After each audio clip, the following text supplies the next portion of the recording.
ethanol in engines. Many countries have started, you know, blending ethanol with gasoline. We have the E5 and the E10 gasoline here in the UK, where the system has been able to add ethanol to gasoline, and the hope is that they will increase this percentage from time to time. The idea is actually to reduce the use of fossil fuels. So in order to boost the sustainability sector, of course, we've always tried to look at ethanol and to see how it is possible to increase the production of that and use it more than using, of course, fossil fuel, like I said earlier. But most of the focus most of the attention tends to focus on ethanol, whereas there are other desirable alcohols which may even be more suitable than ethanol as biofuels. And some of them are the ones I'll be presenting on today. So the reason why we talk about higher alcohols, and I must say that higher alcohols, when we talk about higher alcohols, we're talking about alcohols that have, carbon atoms that are higher than 2. So essentially from 3 onwards, from propanol upwards to butanol, which is a very common one that is currently being produced on a commercial scale. The reason why the attention is focusing on these higher alcohols is because, for example, they have more protective properties than ethanol because they absorb less water. And then you can blend them more at a higher percentage with gasoline.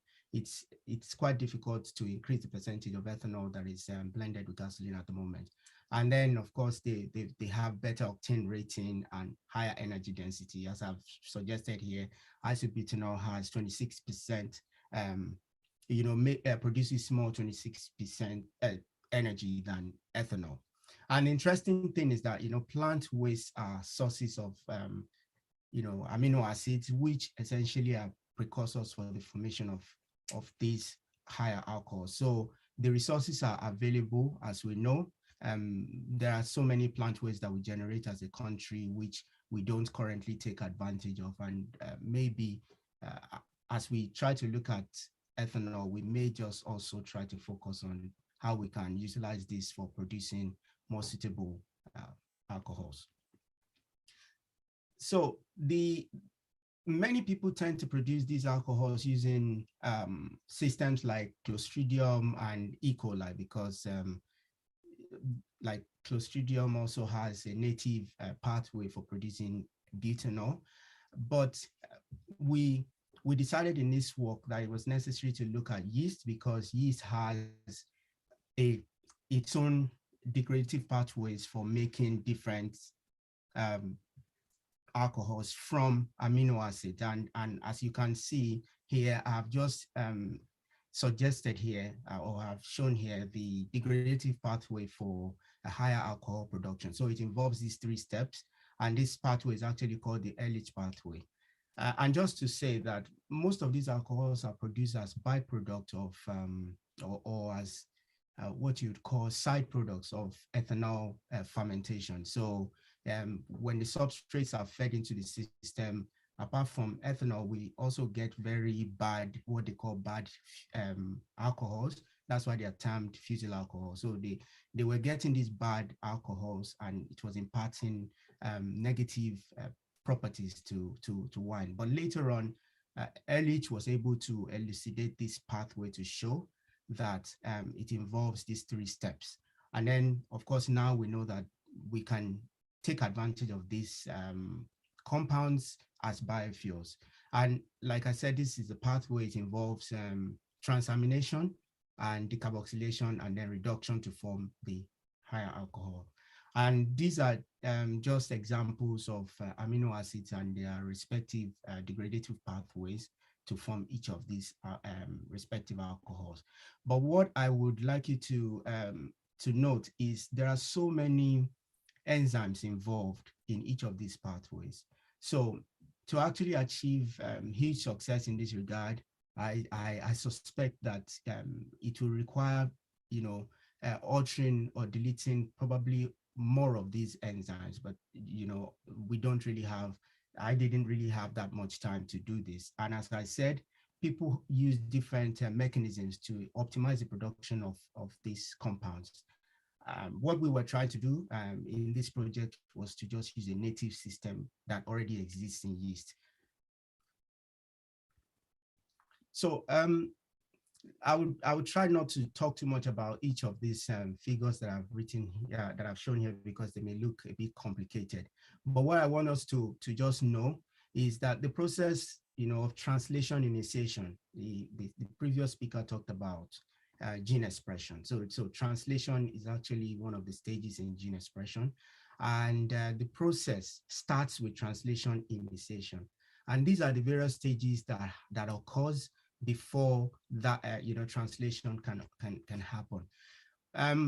Usually when yeast cells are starved of amino acid, what happens is that general translation, this process here, is kind of halted, and GCN4 as a protein or as a gene is activated.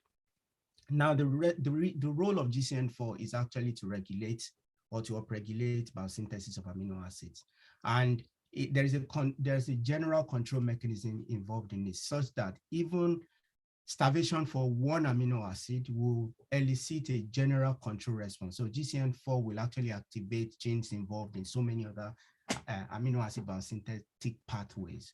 So that's why it's called a master regulator of amino acid biosynthesis. And some other genes, I think up to 1,000 genes in yeast, are actually regulated by GCN4. So it's a very, very robust system for regulating so many processes. Some of the genes involved as well in degradation of amino acids are also under the regulation of GCN4. So that's what made this a very interesting mechanism to use to increase higher alcohol production. So as a unit itself, GCN4 is regulated at the translational level from its upstream region by this four-shot upstream open reading frame. So upstream of the GCN4 open reading frame, you've got like 4 short sequences basically that regulate GCN4 expression. And depending on which of those sequences are translated, that determines whether GCN4 is induced or not. So the mechanism that has been shown so far is this, but I'll just focus on this one.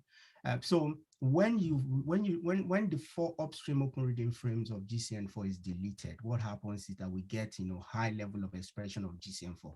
So it becomes constitutively expressed, which means whether the cell is stressed of amino acid or not, GCN4 becomes constitutively expressed. It doesn't depend on the condition in the media. Whereas in the wild type, you really need there to be starvation for amino acid or stress or something like that before GCN4 becomes translated. So we decided to take advantage of this mechanism to see if we could use it to upregulate amino acid biosynthesis, because we ultimately believe that overexpressing GCN4 will lead to amino acid biosynthesis increase.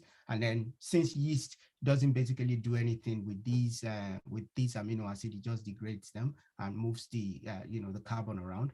So we believe that if we do this, we would ultimately get increase in production of alcohols.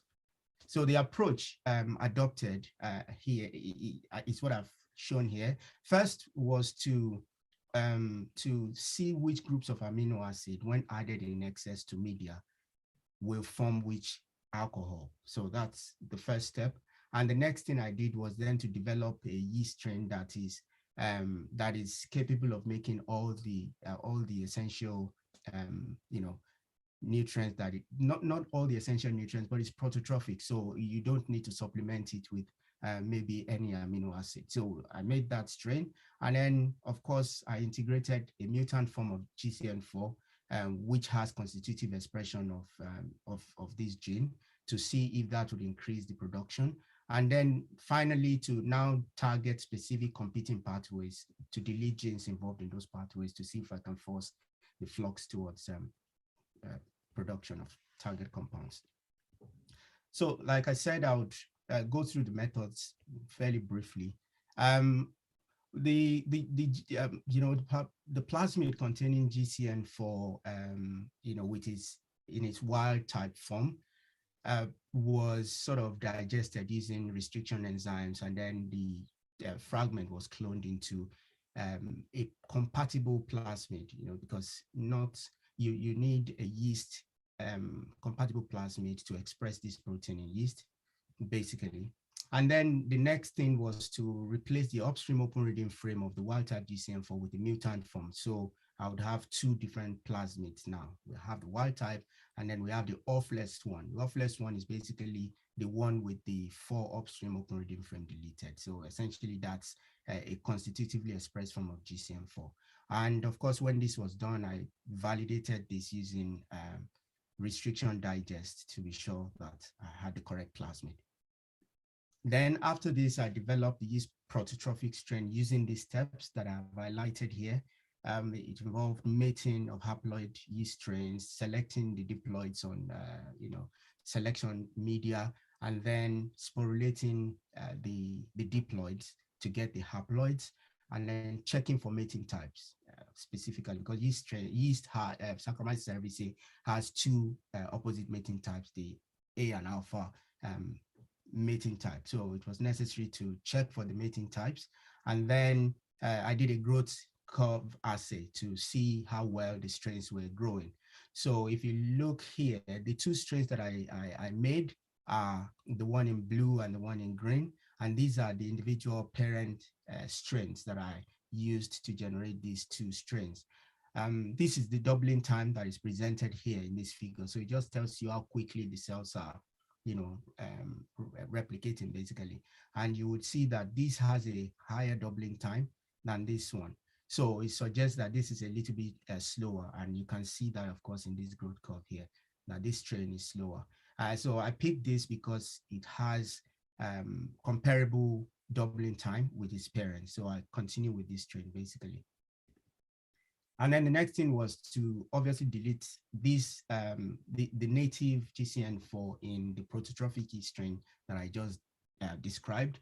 The reason for doing this is because the idea of this experiment also is to actually integrate GCN4 into a specific chromosomal locus. So it's there is this paper where someone did more or less like sort of profiling to check different regions within the yeast genome to see where you could have, a very high expression. So instead of people overexpressing genes using plasmids, overexpression plasmids, you could just integrate genes into this region, and then you get, high level of expression.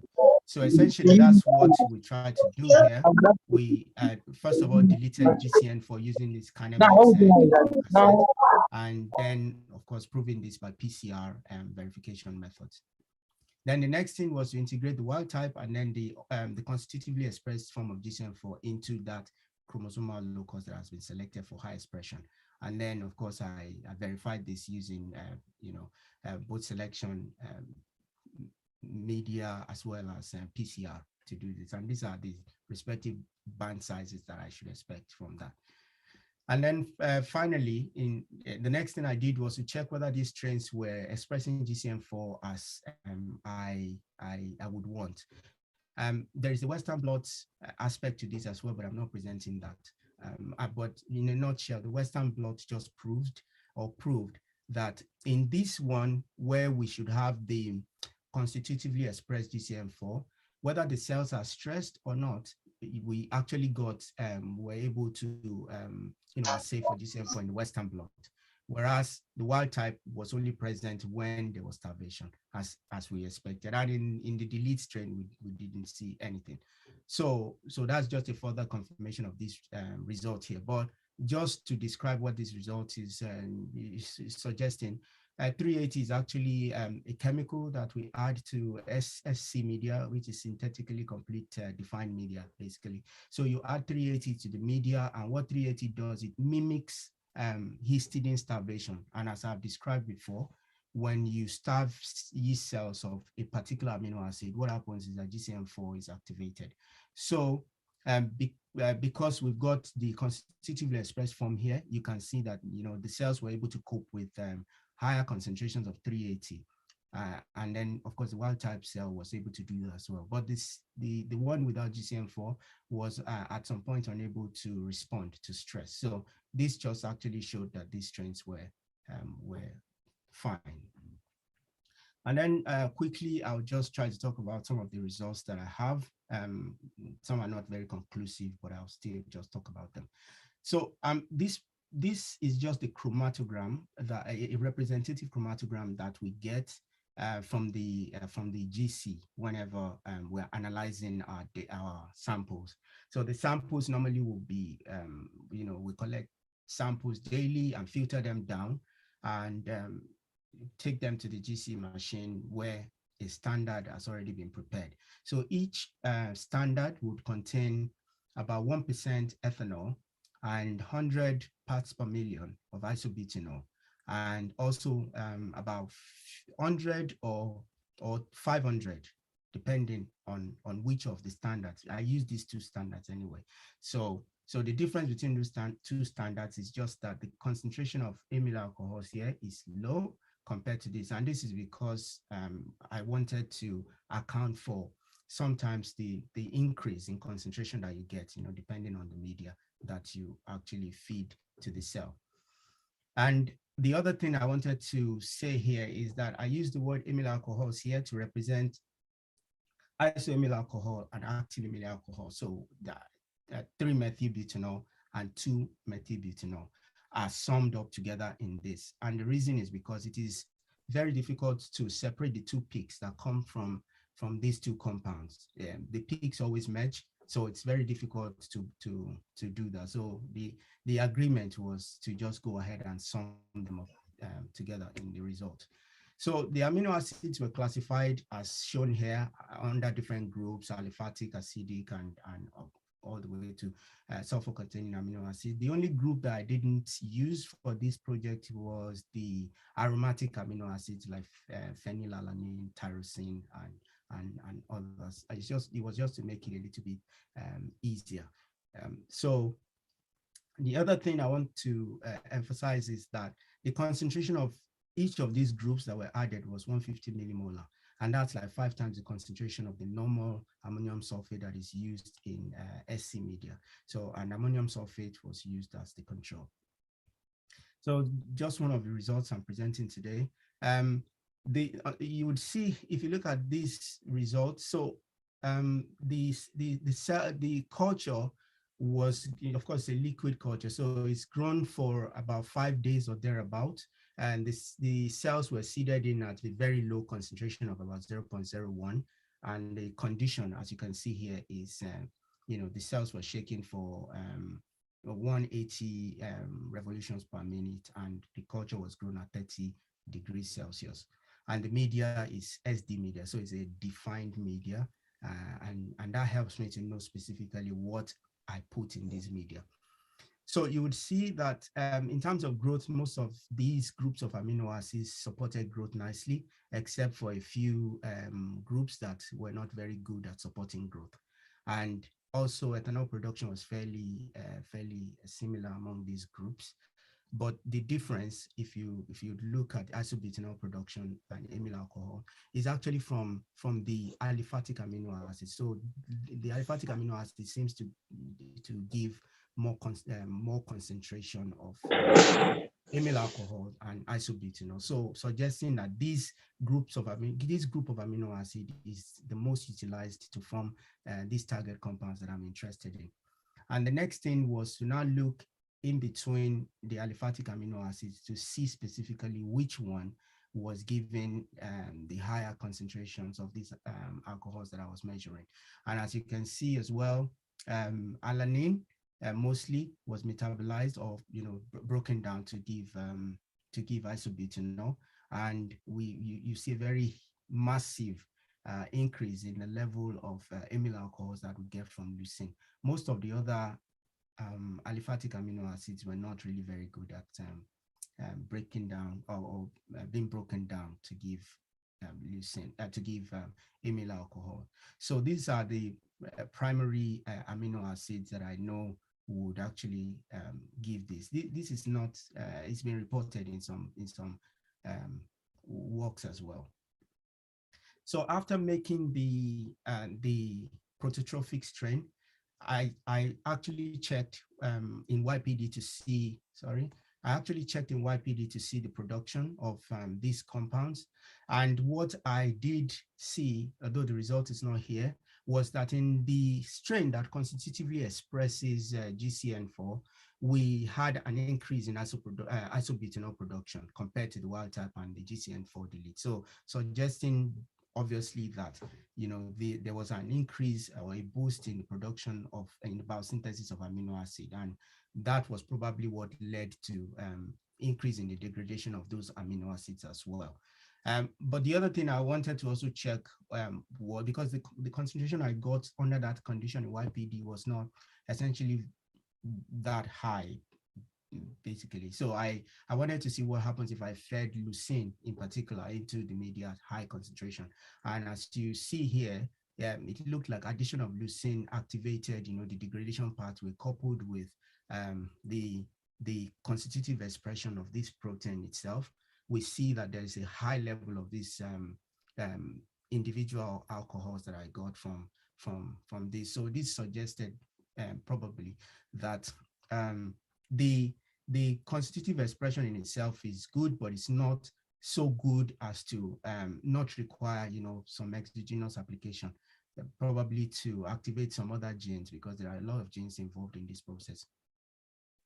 And then finally, just to show that the other thing, the third thing I said I wanted to do was to strategically inhibit competing pathways and force the flux towards production of these compounds. So what I did was to look at specific pathways that compete for pyruvate, basically. So ALD6 is required for conversion of acetaldehyde to acetate, mostly, which is one of the pathways that would force the flux towards that direction. And so I deleted ALD6, deleted BAT1, which is a branch amino acid transferase required for formation of valine, really because valine and leucine actually share a similar pathway. It just branches off that. So it was, I wanted to sort of force the flux towards leucine degradation.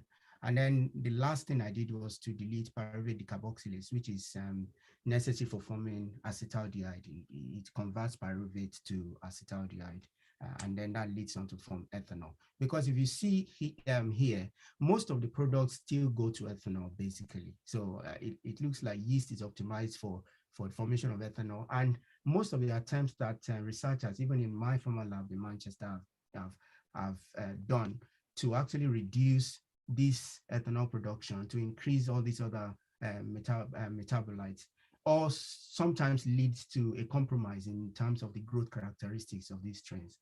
So, but for this purpose, I would just say that somehow when I deleted, these three genes in the constitutively expressed form of GCN4 here, we see, a doubling compared to the wild type, especially at day one. So here you just have about 20 milligrams per liter, whereas here we had about 40 milligrams per liter for both days. So compared to the wild type, which carries a native form of this gene, I can categorically say that when I had a doubling of isobutanol production. However, the challenge is that these levels that I got here, they are not really attractive as far as the industry is concerned, because in industry you'll be talking about concentrations going in grams per liter, just like you have here. And the challenge with producing these compounds at this level sometimes is that they are toxic to the organism in question. So raising the levels beyond the acceptable limit sometimes would affect growth significantly. But some companies are achieving this, somehow doing aggressive methods, like Gevo, for example. I think they completely engineered the pathway into the cytosol, because the pathway for producing, for making amino acids, is between the mitochondria and the cytosol, is distributed into those two regions. But what some companies and some researchers do is to just take the entire pathway and force it into a specific organelle. And it seems to have worked out, but we were just trying to do something native here. And unfortunately, it didn't work out as we planned. But the overall results suggested that we had a doublet of isobutanol production, which is fairly okay for a thesis. So just to conclude this talk, I can categorically say that our aliphatic amino acids are, more utilized to form isobutanol and amyl alcohols, and leucine and alanine are, specific targets to get more of these alcohols. Yes, constitutive expression of GCN4 did increase production a little, and then of course when I did targeted engineering as well, I got a little bit more. But these scales are not really industrially relevant, to be honest. Thank you very much for listening to this talk. If you find any part of this talk a little bit fuzzy or hazy, please feel free to talk to me, and I'll be happy to respond. Thank you. Thank you very much, sir. Thank you very, very much. We're grateful. Thank you for yet another extensive lecture this afternoon. Is it afternoon at your end, sir? It's afternoon, right? Well, it's almost afternoon. It's still morning, just 10 minutes before 12. Okay, great. Thank you very, very much. So quickly, since Doc will not be around, we've done 2 presentations already. I just quickly want to open the floor for a 10 minutes interactive section quickly before we get in the next speaker. But I assure you that after the next speaker, we'll be having a robust section where we'll be interacting extensively.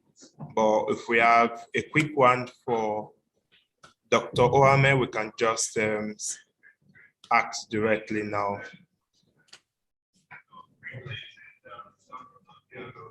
Anyone, quickly? You can just unmute if you choose to speak, or you can just drop it on the comment section and I'll read it out.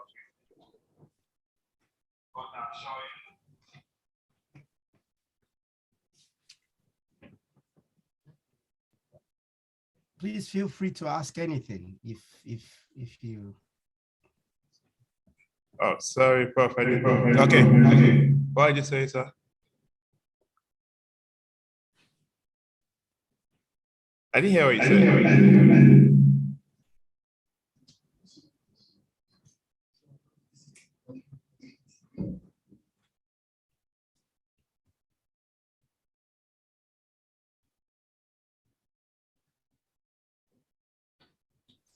Anybody? Okay. I don't. I presume they will ask later, but I won't want to bring any of my questions up right now. My note is full, but I'll just be quiet and wait for the robust section. But how long do we still have you here, sir, before you leave? Yeah. Well, maybe in the next 15 minutes or so, I'll be off. Okay. That's fine. That's fine. But will you be on tomorrow? Tomorrow, it's not going to be easy for me to be part, but if there is any way I can.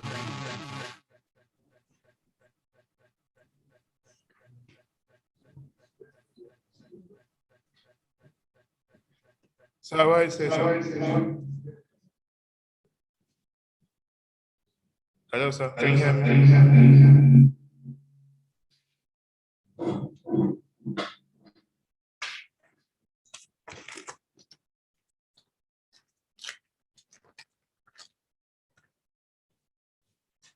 Hello, sir. Can you hear me?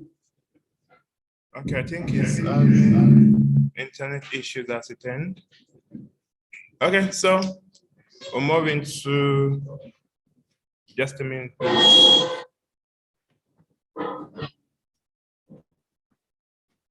Okay, can you hear me? Can everyone hear me? Please, can you hear me? Let me know, please. Yeah, we can hear you. Great. Thank you, Mr. Uche. Thank you, Mr. Ed. So we're going straight to the next speaker. Good to know that at this point we still have, okay, good, let's go. The next person that will be speaking to us is from the industrial space. We've been having speakers from the academia, so let's push a little further today. So it's no other, Abba, okay, great. It's no other person than, I like to call him professor, though he's not in the academia, but it's as good as that. Mr. Umozo he has over 10 years experience in the environmental social management impact circle, which we also call the ESG. He has worked in over 7 countries, including, I think at this point, I'd like to emphasize something that what they call them now. Okay, let me just backtrack a little bit. Sorry, I'm pressed for time, so I'm trying to model up too many things at the same time. He has worked in over 7 countries, including Tanzania, Ghana, Cameroon. So it means that the African nation has benefited from his experience so far. And it's good to know that this conference is also focused in that direction to harness the good that we have in Africa.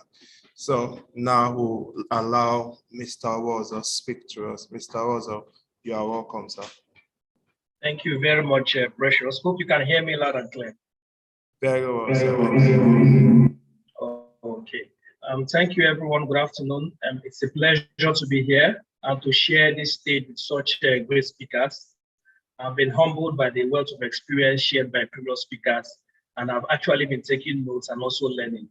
I'm particularly happy because, first of all, Uniben is my home. I'm an alumni of Uniben. I finished from Geology Department, class of 27. So it feels like I'm coming back home by having this organized by Uniben.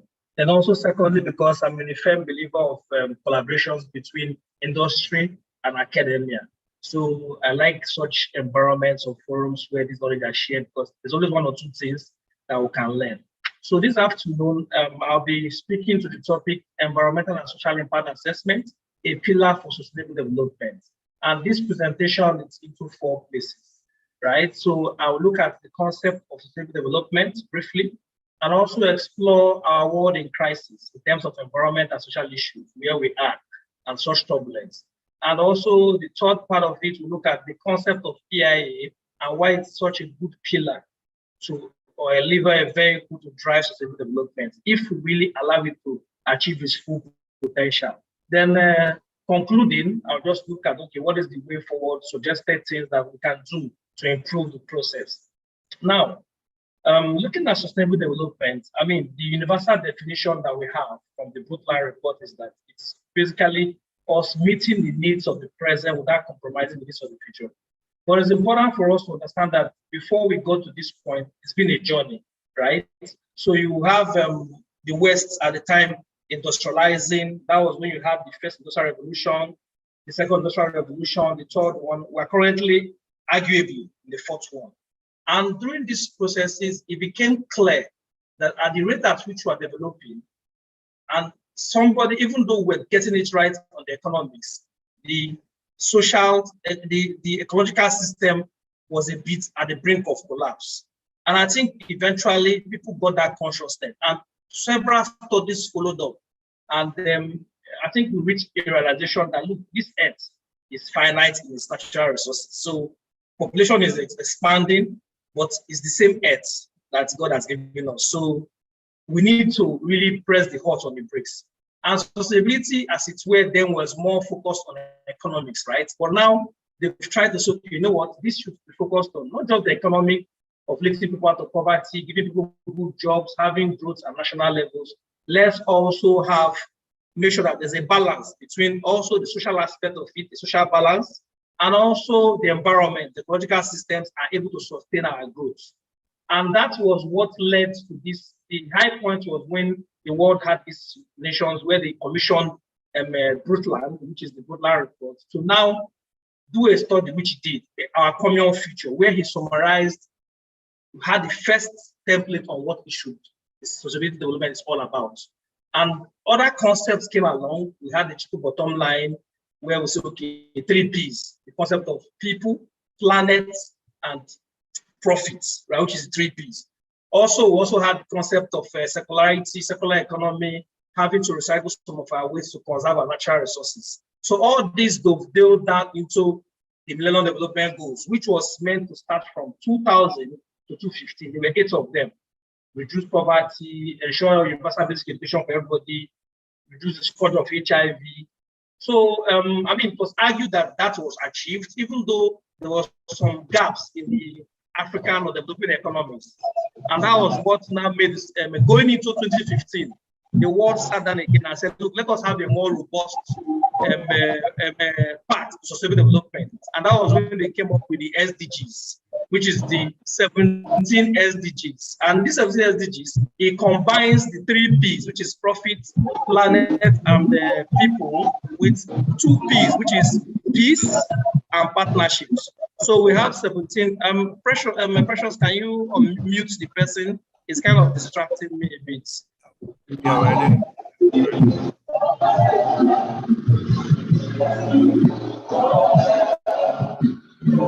How much is water? Please, Mr. Osagede, can you unmute yourself? Okay.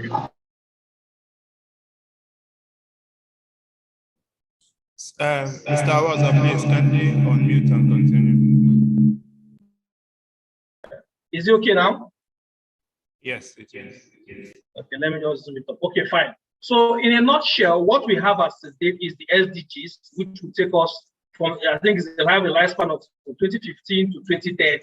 So what it means is that we have less than 8 years to achieve all the SDGs. So this slide is just to give you the journey which we've taken to look at sustainable development across the world. Now, we also need to understand the context within which to look at sustainable development, or how the world has responded to this concept and try to embed it in our systems. And there are 3 ways of looking at it. You have the global context, you have the African context, which is within Africa, what has been done by African leaders, national governments, and private sector. And you now bring it down to our own home country, Nigeria. So in the international stage, it's been, the SDGs I've explained in the previous slide, is a global movement with countries agreeing and ratifying to sign up these 17 SDGs, that all their policies should be geared towards ensuring that the 3 Ps, profits, planet, and people, are carried along in everything, so that we can all develop sustainably. And in doing that, what they've done is the financial sector is the backbone of such things, because it's better, I always say, put your money where your mouth is. And the financial sector, they discovered that, look, we need to drive investment, so that investment, since people listen to investment, if you're going to look at investment, you need to show that this investment also takes care of not just profits of the company, but also takes care of you also meeting social balance and preserving the natural ecosystem. And this is where you now have principles like the United Nations Principle for Responsible Investment Banking, which is UNEP-FI, which I've just put the logos there, but I don't want to go into details. You also have the World Bank, which loans money to national governments. They have their environmental health and safety guidelines, just to entrench principle of sustainability across any activity you are carrying out. You also have the IFC, which loans money to private sector, is a subsidiary of the World Bank, and they have their own performance standards, which also help to drive sustainability. We have the Pareto principles governing a group of financial institutions, guiding how they make their investments to ensure that the 3 Ps are balanced. You also have the principles of responsible investment. You also have the United Nations Global Compact that deals mainly with private companies coming together to have a pact to say, look, we are private sector, we're not the government, but we also commit to growing responsibly, making profit while also balancing the people and the economy, the ecological system that supports us. Now, on the climate change aspects, we have the Paris Agreement, which was in 2015, which was a very remarkable event. And that was where we discussed the world for the first time put the brakes on climate change.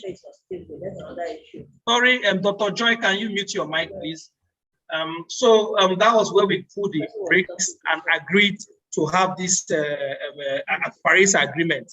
And we've moved on last year to now have the COP26, which also followed up the Paris Agreement, and that was in Glasgow last year. So this is what sustainability has been doing at the global level.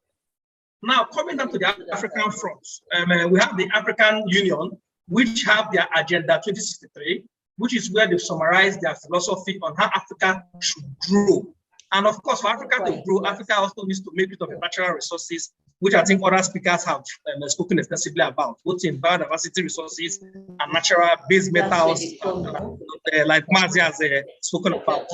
We also have the, Mr. Precious, please, can you mute again? Because it's distracting me. That is what I was telling you. You're always serious. You say serious with quiet. That's everybody is serious.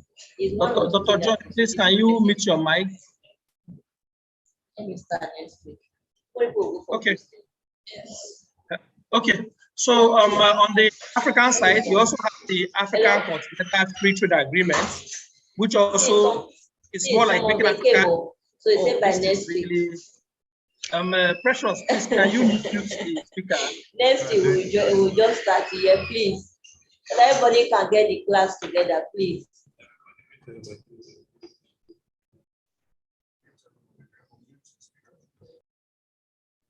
Okay, sir. Okay, thank you very much. We have the African Free Trade Continental Agreement, which basically speaks to having Africa do trade among themselves, Africa being that giant market. And it also looks at the economy while also underscoring that Africa is also susceptible to the impacts of climate change, food security, water scarcity. So that is also one of the sustainability frameworks within Africa to drive growth. You also have the African Development Bank, which is a financial institution channeled towards giving finance to finance African energy projects to lift Africa to poverty. And they also have their own system, which is they call the integrated safeguard system, which has operational safeguards that speak to maintaining the balance between making profits and also having that social balance and also having a good, stable ecological system. Now, coming to the Nigerian system, we have a lot. We have the Nigerian, of course, the CBN was at the center of sustainability. They released their sustainable banking principles, which I said that all financial institutions should follow. I've just put the snapshot. You can go to the internet for further research. The Nigerian Exchange Group, which is like our stock market, also have their own sustainability disclosure guidelines, where they guide private companies on how they should embed sustainability in their policies and their actions. We also have the Nigerian Economic Sustainability Plan, which was as a result of COVID, and the Nigerian government did that to bounce back from COVID, the impacts of COVID pandemic on the economy. And also recently, the government just had the National Development Plan, which is going to for 2021 to 2025. So this gives a nutshell of what Nigeria will be doing in terms of economic growth and also while balancing the environment and having social balance. And also, not last but not the least, is our Nigerian, as part of the Paris Agreement.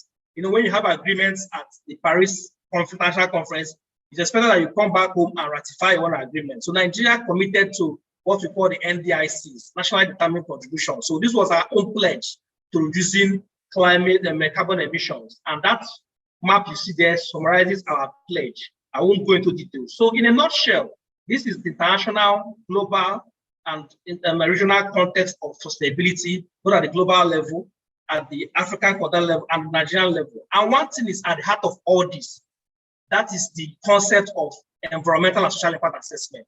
And if you check all these principles, it's always embedded there, whether it's for a program, a policy, or a project level.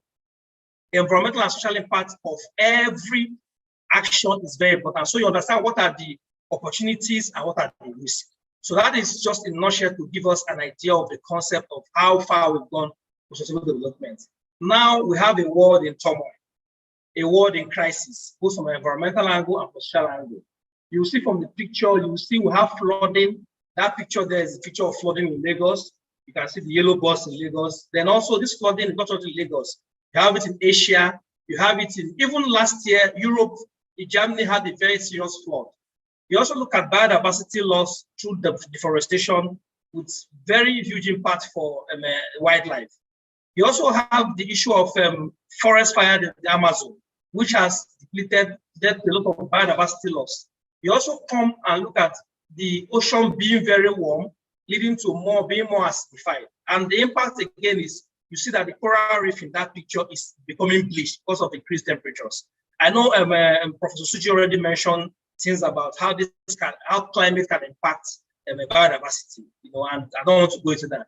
Then you also look at the picture, which is which says destruction of a mining, a cultural site somewhere in Australia, where a mining company mining iron ore had to blast the cultural heritage of Aboriginals.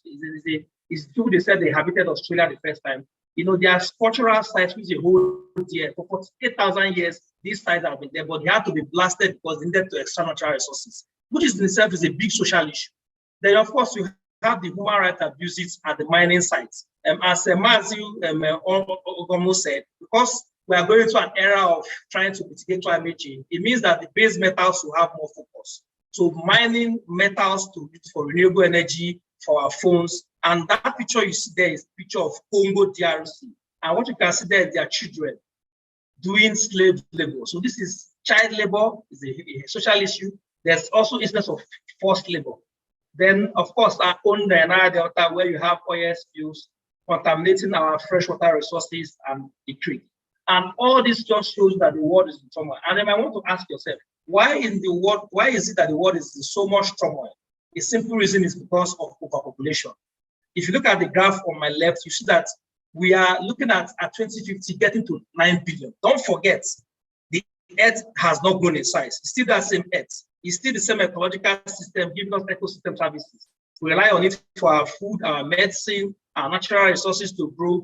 So when there's overpopulation, of course, you have industrialization to meet our needs, and there will now be consumption.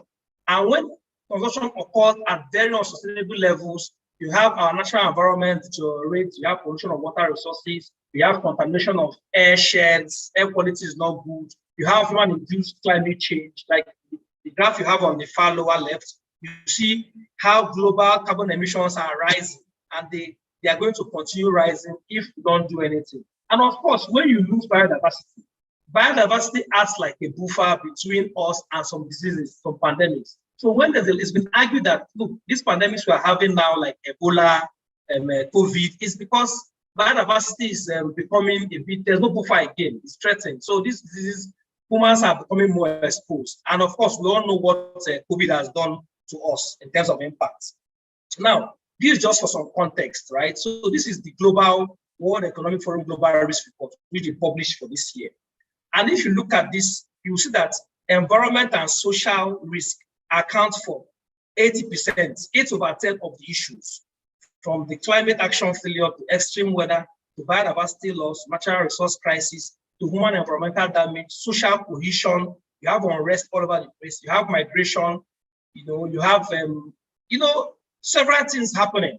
So this just gives you an idea that even the next 10 years, 5 to 10 years, we will still be dealing with environment and social issues. So it's very important that we cannot achieve sustainable development without actually paying attention to this sustainable development, the environment and social risk. And that brings us to the concept of EIAs. So now the EIA is a decision-making tool. And personally, I think it's a powerful tool for driving sustainable development. And the reason is simple. It is that study, that process that helps you to critically analyze and evaluate the negative and positives of an intended action. It can be a program, it can be a policy, it can be a project. So if it's a project, you can call it an EIA. They also have variants of the name. You can call it also a strategic environmental social impact assessment, which is when you are looking at the programs. Let's say you want to develop a railway system for the whole of Nigeria. That's a massive project or a program level, which is a commercial project. So it's good to have a strategic impact assessment at that level before it comes down to project level layer. So that is why it's important to pay attention. Now, what is the EIA process? The typical EIA process is you have a screening stage, which is where you evaluate, do we need an EIA for this, vis-a-vis the project proposal or the program proposal. You look at, okay, what is the stage? What do we need to do? Does it require an EIA? Is it in the energy sector that requires? Is it going to have a strain on natural resources more, or is just going to be a less resources? So that's where you screen it. Now you now move on to the scoping stage. The scoping stage is basically where you decide what studies you should do to make this EIA robust. So let's say, for instance, a mining project. If you're going to do a mining project and you want to do an EIA, let's say you want to build a gold mine in a particular location, you know, this is where you look at the location. Are there any communities that rely there? Is there any biodiversity hotspot around there? So that tells you, okay, I might need a biodiversity assessment as part of the EIA. I might need an air quality assessment as part of the EIA. I might even need to do a hydrogeological assessment, because whenever you have mining, different systems, different topographies are leveled to get to the resource. So there might be a change in water flow, which can affect groundwater resources, also used by the communities and also used by other industries. So this scoping stage is where you stay down with stakeholders and everybody decides what the EIA should cover. Now you move on to the baseline. When you've done the scoping, you can now use the baseline to now collect the actual data based on what you've agreed with both the regulators, developers, the community people, and other interested stakeholders on what should make focus of the study. And then you now have the assessment where you look at what is the positive, what is the negative, what are the unintended consequences as a result of this project. And then finally, you now come up with an environmental management plan, which is basically like your Bible that tells you, for this impact that is positive, this is what we are going to do 1, 2, 3 to maximize it. For this impact that is negative, this is what we're going to do to mitigate it. And of course, you now have your monitoring to check the plan versus actual. And of course, you can now develop more plans to fix if there are any gaps or differentials between that. In Nigeria, we have the EIA legislation, which is very good. So we've managed to domesticate the EIA legislation. We did that in 1992. Even though, of course, those things always come as a result of the pull from the West. And of course, as the development economy, we adopt it. And also, we have EIA guidelines. We also have sectoral guidelines to guide the EIA process. We also have the EIA department of the Federal Ministry of Environment, which I know many familiar with, which administers the EIA process in Nigeria. We also have a national policy on environment. So this is just where we've gone with EIA. But since you already know that the EIA is a powerful tool, whether it's an EIA or a strategic impact assessment, why has it not achieved this potential? Because what we see in Nigerian parlance, why has it not been allowed to be great?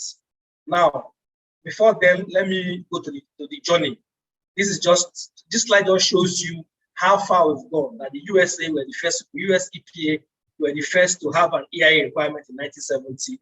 And of course, every country followed up. But most countries actually followed up after the Rio Declaration, where they now have to make it. Nigeria had its own in 1992, right? So that shows you that it was after that Rio Declaration that we now made it a legislation in Nigeria as compulsory. Now, why has the EIA not reached its potential? It is because of several challenges. And this is the meat of the matter. This is what we need to pay attention to. Number one is capacity gap. And when I say capacity gap, it is both from the regulators, from the developers themselves, from the academia and the consultants that do these specialist studies, and also the general public. Because once everybody has capability to be aware, they're able to contribute effectively, and it makes the EIA more robust.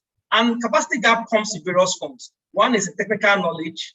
Number two is in resources. You see, agencies of government say we don't have funding to effectively monitor all the things about the EIA studies in the country. So this is a gap. You also need this is even more telling, because at the point of screening of a project, scoping, that is where you need serious specialist knowledge to understand what are the studies that we need to do here.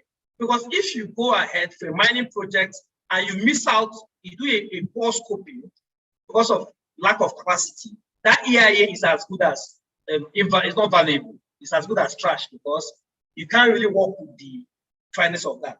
A second challenge with the EIA is emerging issues are not always captured. So typically, the EIAs have been focused more on environment and social, more like the biophysical things. And there's been a lot of emerging health issues, or what we call cross-cutting issues.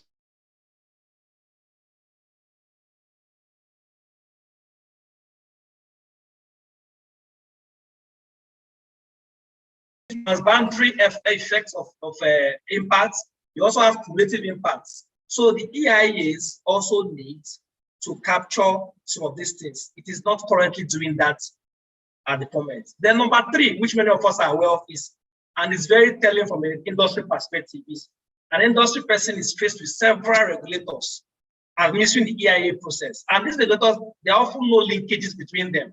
So you see them happening in silos. If you're in the mining, you have to deal with the Federal Ministry of Environment, and you have to also deal with the Federal Ministry of Minerals and Soil Development, which also have their own environmental compliance process. So all these things are not talking, and it makes the EIA process very cumbersome and discourages people from actually going ahead with it and seeing it as a time-wasting service. Then you now have also integration of recommendations. Most times, people look at the EIA as a tick box exercise. So there's this perception, oh, let me just do it. So it's actually a decision-making tool. People don't pay attention to it. And because of that, there's limited integration and the outcome becomes very poor. It's not able to drive sustainable development. It's not able to evaluate the social impact or the environmental impact of a proposed action. Now, monitoring is also there because of capacity gap, no funding. There's limited monitoring with EIA conditions. So a regulator comes and says, okay, I'm giving you an EIA permit. These are your conditions to meet. Because nobody is following up or there's limited follow-up, no funding, people don't really do it. And impacts can become very, very aggravated with massive issues for people around living there or for ecological systems. But yet nobody is checking, no monitoring is going on. So it deteriorates and becomes a big scandal like what's happening in Niger Delta. Of course, we have the issues of poor governance, right? Corruption, limited access to information. We also have limited opportunities for participation. The EIA is a participatory process for stakeholders. So most times these things, the governance around it might be poor, not to capture all the good benefits of it. Of course, I've talked about the poor perception of EIA.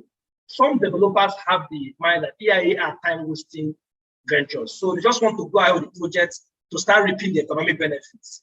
And that poor perception is also something that needs to change gradually, especially bearing in mind that development started from the West. All these concepts are well developed in the West. And it's only now we're beginning to adapt it, even though Africans traditionally have lived very well in harmony with the environment. But with development, there's a poor perception. So this also needs to change. Then public awareness is, again, a key area. Because the public, you see instances where a project is supposed to be built somewhere, and even though there are radio jingles, there's a public review session, a panel review session, there's a display period of 21 days, yet there's no comment. Even the EIA reports are displayed at local government level, at everywhere, but people don't even care. And when the project now starts having problems, they now start making complaints, but they have an opportunity to make an input at the early stage where things can be changed. Because the way the EIA works is, you have a better chance of making a change at the planning stage than at the end stage where the mitigations become very expensive and you can't do much, right? So that is just a summary of the challenges we are grappling with. And the next slide, which is my concluding slide, is just to give us a thoughts on what some of the actions here are already being carried out, of course, but again, more needs to be done. One of the things is to update and harmonize legislation. So the EIA needs to capture emerging issues like climate change. A good example is, you see that most EIAs is not really compulsory to do a climate change as risk assessment as part of the EIA. But with the way climate change is going, it's becoming important for government to also integrate this as a compulsory requirement of the EIA. I know there was a climate change act that was passed by the president in November. I've not seen the final act copy, but I hope that that will speak towards this issue. Not just climate change, human rights risk change, looking at supply chains to see how this project can affect global supply chains, and also other issues, transboundary impact. So this should be harmonized so that even the legislative arms, like the ministries involved, should be harmonized so they have one mandate. So you don't have to deal with several people.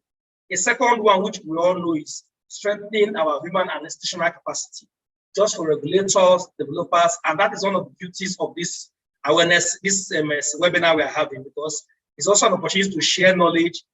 I from industry can learn from academia, and academia can also know what is our pain at this level, and towards the planet to be better for it, people will be better for it, and also there can be profit. Then also, another thought thing we're recommending is for an increased use of strategic environmental assessments, right? So this is not very, this is a missing link, especially in Nigeria. You see, most times it's only when projects are at project level. Just try to think of it as a funnel. So you have at the big base of the funnel, you have the program, several projects, federal governments, railway projects for the infrastructure project for Nigeria. Imagine you have Niger, second Niger bridge, you have the railway lines crossing from Kano to Lagos. At that level, there's supposed to be a strategic impact assessment where we look at what are some of the impacts, negative and positive, so that when it comes down to the project level where a contractor has been mobilized, and that contractor now wants to do an EIA for his own isolated project, he is aware that there are some follow-up recommendations that needs to be imbibed. So we need to increase use of strategic environmental and social impact assessments. Now, the fourth one is, of course, this is normal. We need to increase EIA implementation and monitoring. So we need more funds to ensure that regulators are monitoring, and also developers are self-monitoring. So you don't have to wait for regulators to monitor. You also, as a developer, as an industry person, should also monitor your impacts, because it's part of your moral responsibility to protect the environment, and also your legal responsibility to protect the environment. Then the last but not the least is to increase partnerships and collaboration. And this is this area I love most. We need to have more of these awareness sessions, industry seminars, academia, sabbaticals, so that we exchange knowledge, and if there and even unlock funding that can drive more research to be profitable for, at the end of the day, with better for our planet. So I'll leave you with my final thoughts, which is a quote from Alex Weaver, and it's just basically saying, look, the environment in Africa has always been part of indigenous livelihoods and culture. The challenge now is to convert Western science with African traditions and values, and to build the EIA into a tool to guide us along the path to sustainable development. So I hope I've not bored with my slides, but thank you very much for listening. If there are any questions, I would have my email address to respond to them. I have another meeting for 1:45, but I will try to start as much as possible to respond to any questions you might have before that time. Thank you very much. Thank you very much, sir. Thank you, thank you, thank you, thank you. Hello, Ma, you back? Yeah, thank you. Please kindly mute your mic, please. This is office, please.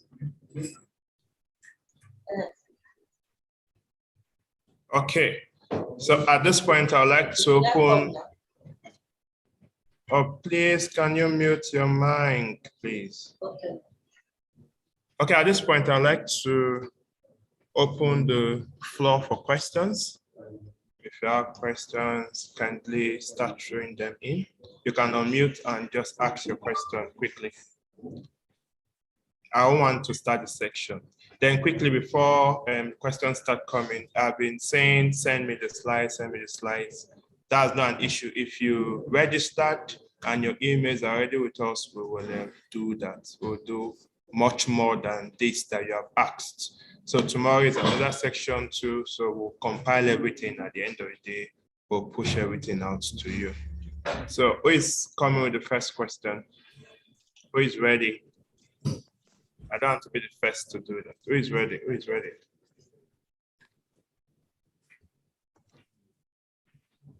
Who is asking first? So you're listening to 4 speakers already, from the keynote address down to this. So who's going in first?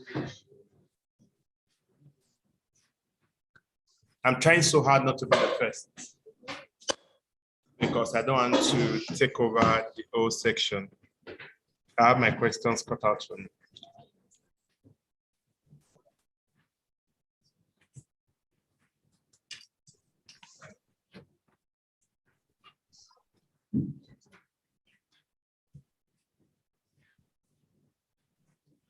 Okay.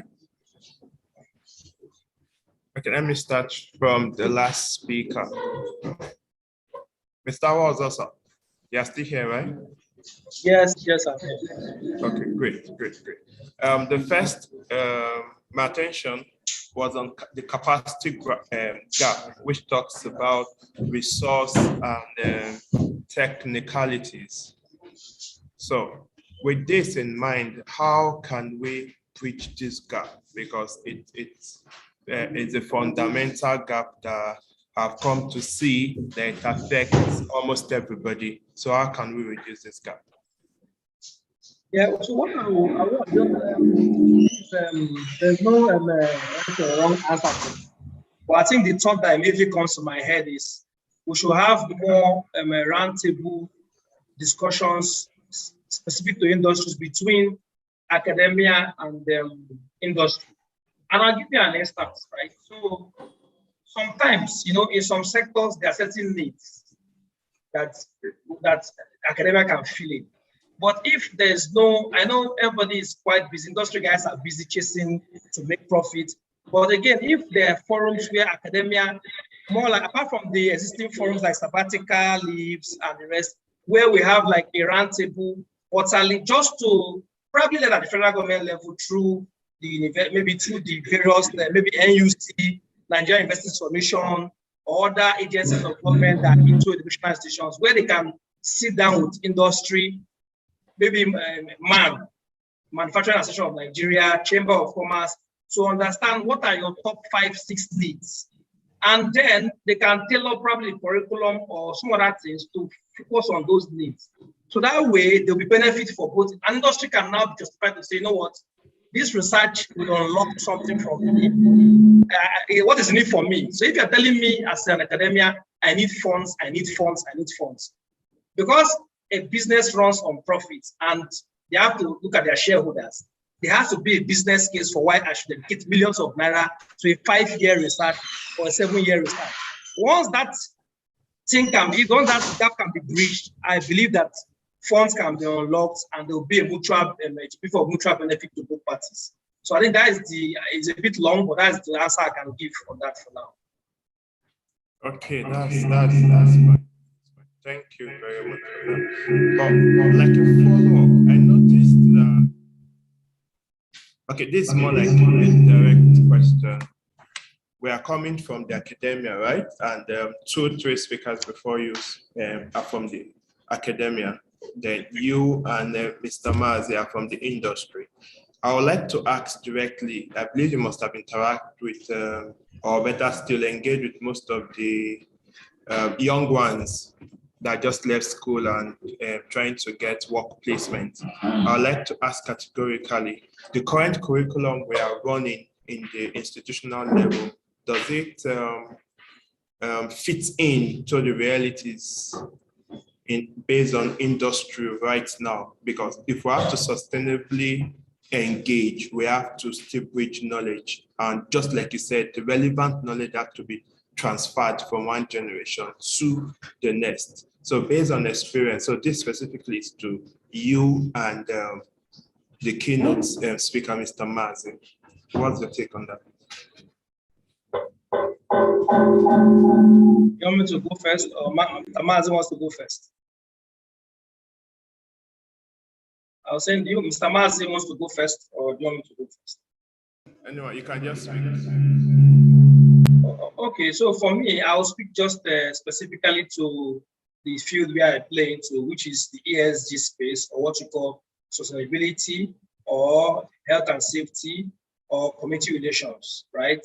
So what is happening is that industry is going for people that have more experience. So let's say I graduate from University of Benin with a science degree. I have a geology degree, right? With that knowledge, I won't be able to really fit in my first year to actually do some work that is valuable to the company. Let's say chemistry degree, a geology degree, you know, it needs about 1 or 3 years to position the person to be able to understand the environmental context within the business context. So the curriculum to that extent, it needs to be. So what happened is the breeding ground for getting the experience is consulting. So it's now when I'm speaking from my own experience. It's not when people graduate from sustainability. They're now moving to like a uniform white thing. They're going to consulting. In consulting is where they really learn, and it's like an incubation place where they learn before they get ready for the industry. So if the curricula can be tweaked a bit, I know we have the industrial training, ITs. Sometimes the universities can be 3 months, polytechnics are more longer, 1 year. which they can be embedded properly. But if there are more programs or synergies where this gap, I believe that at NUC level, there should be some things that can be done. You know, I'm doing my own part by having sessions with young people to let them know the opportunities in the sector, especially people that have science degrees, that have engineering degrees and social degrees. There are a lot of opportunities. If you check the global risk report I shared, you see that 7 out of the 10 issues that we're going to be dealing with in the next 10 years are social and environmental issues. And yet still there's unemployment. So it means that there's a gap somewhere. People are recruiting every day on LinkedIn, industries are recruiting, but again, students are coming out and they are not fitting in and they are forced to travel to even go and get the higher degree.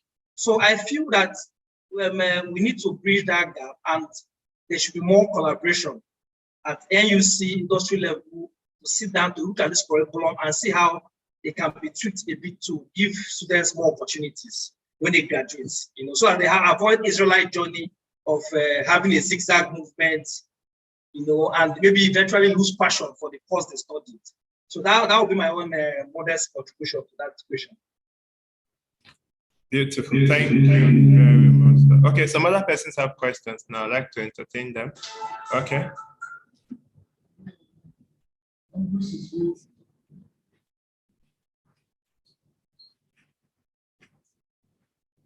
Please, your question quickly.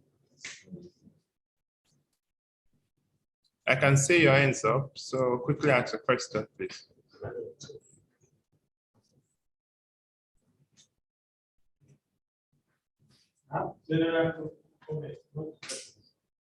Okay.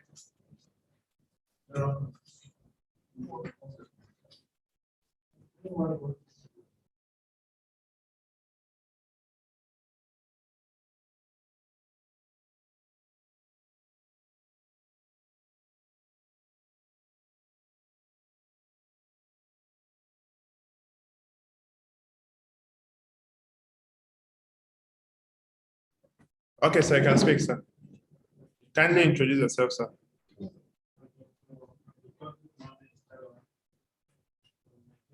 Sir, please, we can't hear you. Can you speak up a little bit, please? Nigeria Institute for Farm Research. I want to thank the organizer of this conference, the founder of the Environmental for Technology and Sustainable Research Group. Some persons sat down and talked about this materializing. So I thank you very much. Then I also want to support the creation of mineral education as presented by the second presenter. In conclusion, we recommended that there should be emphasis on the mineral education. So all these minerals mentioned in this conference, they are so relevant. There is need to promote the education of another for Africa.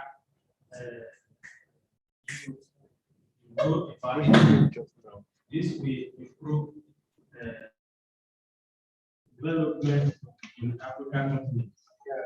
Then, for more sustainability of these mineral resources, there is need to exploit those that can be produced biologically through plant production. I know that biodiesel can be produced from palm oil. So fortunately that the scientist that NIPOD trained for this technology died along the line. It's Dr. Abiko. He produced biodiesel and it was used to run the reactor in our institute. So, for instance, the manufacture of the urea fertilizer, the carrier material is limestone, and that limestone, you extract nitrogen from the air and technologically you mix them together to form urea fertilizer. Similarly, the palm oil can be processed into stearin and olein. That olein, even if it is subjected to the lowest temperature, it will not consume.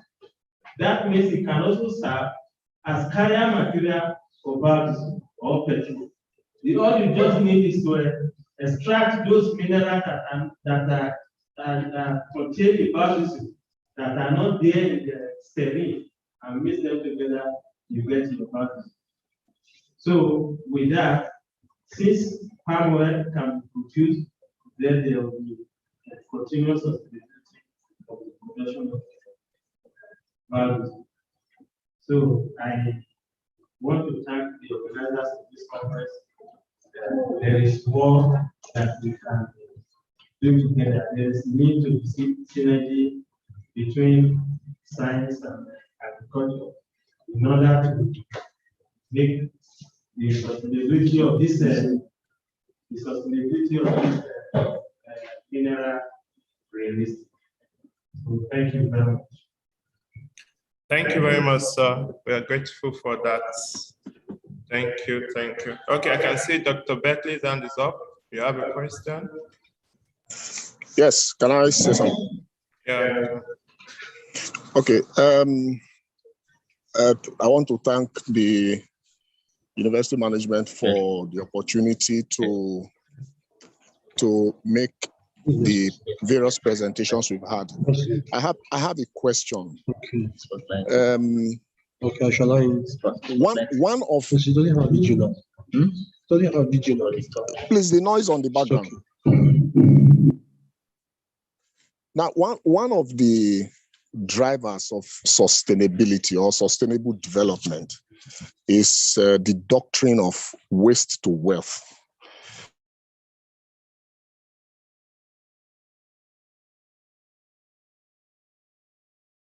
Hello, Dr. Hello, Dr. Okay, I guess we lost you. Well, We lost you at some point, sir. Hello. Hello, Dr. Beckley. Okay. we are beginning to have a problem. You know, coming from different parts of the country, Hello, sir. try Hello, to sir. assess We lost you at metal. some point, please. We lost you at some point. We stopped at waste to wealth. That was the last we heard. Okay. Oh, so sorry. What I was trying to say was the fact that, you know, we have a lot of people now moving about with carts. We nickname them scavengers, you know, picking up waste, particularly metal waste. Now, the problem we are beginning to have is that some of these guys who are, well, scavengers in quotes, now start stealing government facilities, metal components along roadsides, just because these same guys who actually collect waste would usually pay them back when they are weighed. And, you know, when you pick heavy metals, you know, I mean, heavily weighted metals from roadsides and all that, you know, particularly those ones that are part of road construction. I'm sure you should, some of you know what I'm talking about. You know, when you build drainages underneath the roads, usually you have heavy metals, heavy metallic components, you know, to cover those drainages. And unfortunately, we are beginning to have a situation where some of these guys eventually come, pick them, and then they send them to, you know, these same people who ordinarily would, you know, accept waste and then reprocess them. My question is, how do we manage this situation?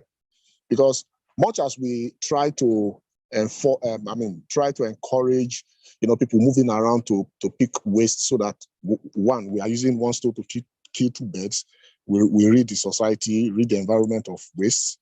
But how do we avoid a situation where we don't end up removing what we actually need in society in the name of removing waste to create wealth? That's my question. Okay, thank you very much, sir. The question is kind of technical and tricky, but let's hope it can be addressed, sir. So, Mr. Wanza, are you still there? I'm trying to digest the question from Dr. Becky. It's an essay. Yeah. So well, I think for me, how would my own contribution to that, because it's really very fairly, he has touched on several points. But the angle I will look at it from is the angle of regulation, more government policy. Because why I mentioned this is that there's currently, why regulation is very important is that regulation should be able to, because what has happened is that there's an illegal incentive. Usually, when you want to have waste to wealth, you try to create an incentive for getting people to collect these things so that there's an economy around it, so that way, instead of what will normally end up in the drains or at the landfills, you're able to retrieve them, maybe electrical parts, metal parts, and you can recycle them for other processes, like other heavy industries might require it. But when there's a failure of regulation, I now have several illegal operators that might not even be known to the states or to the.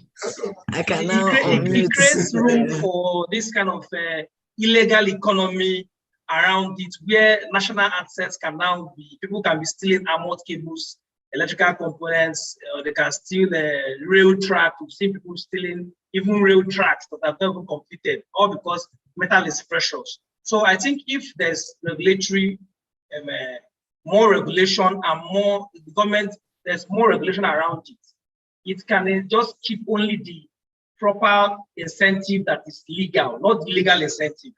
So that way, you know that, okay, if there's responsible, where you are collecting this information from, there's a proper check, like, okay, not just, well, what happens if these guys bring this waste, right? Nobody asks them, what is your chain of custody? Where did you pick this one off from? Is there a log that somebody signed it out for you on the other end? There's no documentation. So it can't say that's responsible collection. So if there's a system of regulation where you can actually collate documents to say, this is chain of custody, it was safely given to me at this point, signed, and given, and there are watchdogs to track the process who can have a shot at reducing it. Now, on the government regulation, where I mean government coming up with the national policies, because there's an issue of criminality involved, so the justice system has to take care of that. There's an issue of government giving resources to the regulators to have bites and political will to deal with the issue. So this is why, in answering this question, it's really boils down to, again, regulation. And of course, self-regulation. Developers also, or the people buying these things, also have responsibility to, even if nobody's regulating them, to ensure that whatever they are sourcing is sourced responsibly. But again, that would depend on who is giving them money. But what we've seen is that it's only when maybe a company has investor pressure or a financial institution looking at its books to see how it's sourcing, whether it's sourcing its raw materials responsibly along the supply chain. That's the only way most of them want to understand what is happening in their supply chain, whether direct supply chain tier 1 or tier 2, tier 3. So I think this is just my own contribution to the question. I'm happy to hear other people's thoughts on it. Thank you. Yes, if I may come in here, while I try to see over the question that they asked. By the grace of God, waste to wealth is an area of interest. Let me say here that, first of all, yes, my brother here talked about regulation. There has been, an act, which talked about polluters pay act. We have that in Nigeria, but it's not being enforced. Okay, so it is waste, however it comes with waste, but that also boils down to the insecurity we have in the nation. It's a matter of insecurity because security is for life and property. So we have to pin it on insecurity actually. But what is important is how do we manage our waste. It's not enough to say we have waste, we don't have enough recycling plants, here in the country, even in the continent of Africa, we don't have enough recycling plants. And, we just see waste here as mere monuments that must be kept sacred. We don't do anything about them, and this thing continue to, impact negatively on our environment. So it's an issue of security actually. It is for regulation. Yes, the polluter pays model. Those who pollute, they should pay, but the act is there. It's not being enforced. So in a nutshell, we have to do something really about this waste, for sustainable development, because we can't live in an environment where is toxic and hazardous to well, because we have to stay alive to be able to sustain. So it is a security thing actually. We have to put on the security security apparatus that we have, but they are there to secure life and property.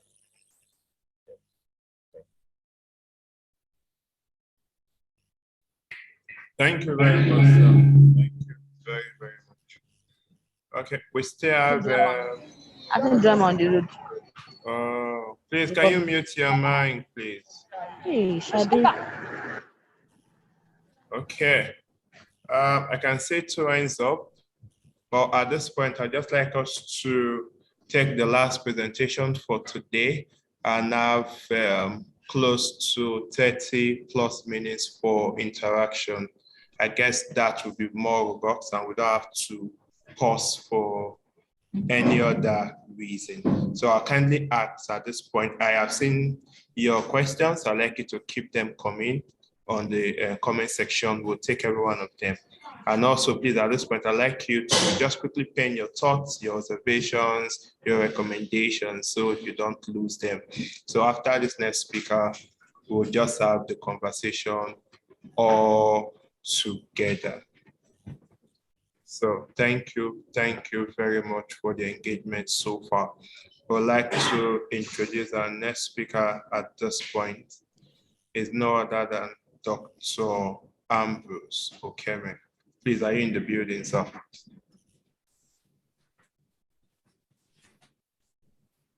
Dr. Andrew.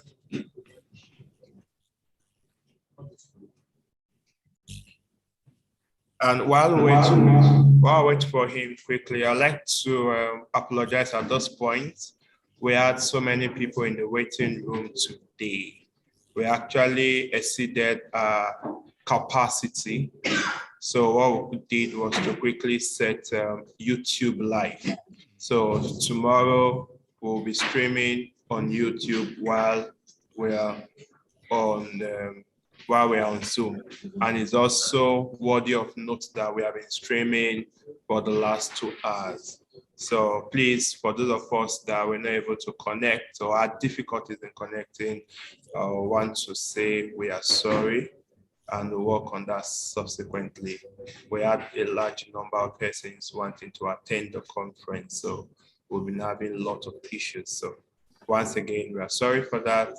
The link for live streaming has been sent to all our email, so we can stream from there tomorrow and we can stream from there now. If you have a disconnect and you're not able to connect back because someone else has taken your spot. So thank you very, very much. The love is overwhelming. Is Dr. Ambrose in the building now? Do we have Dr. Ambrose online now? Hello. Can you hear me? Yeah, we can hear you, sir. Good afternoon, doctor. Good afternoon. Good to have you here, sir. Welcome. Thank you. At this point, I would like to ask, how was your journey, sir? Well, sorry, I was having a bit of technical challenges, but it's great that I managed to. Thank you. Please hope you are not one of the persons that had issues trying to connect due to the capacity we had. We are so sorry for that, please. We are so sorry. So the floor is yours now, sir. Take us away. We are with you, sir. Okay.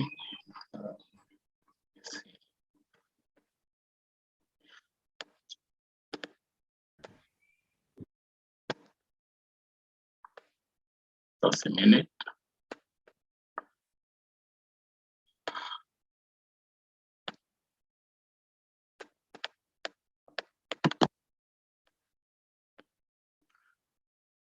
Right. Thank you very much and good afternoon to all.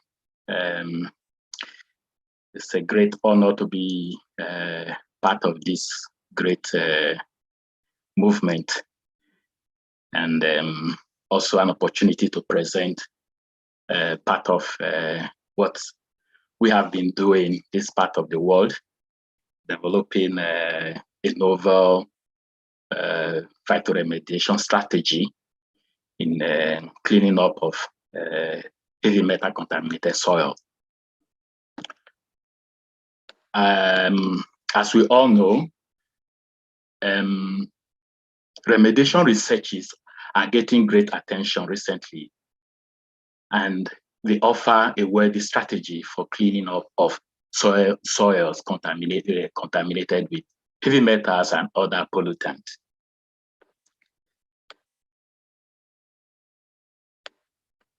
Heavy metal is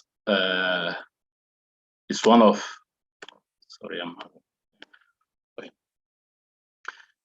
heavy metal pollution or environmental pollution generally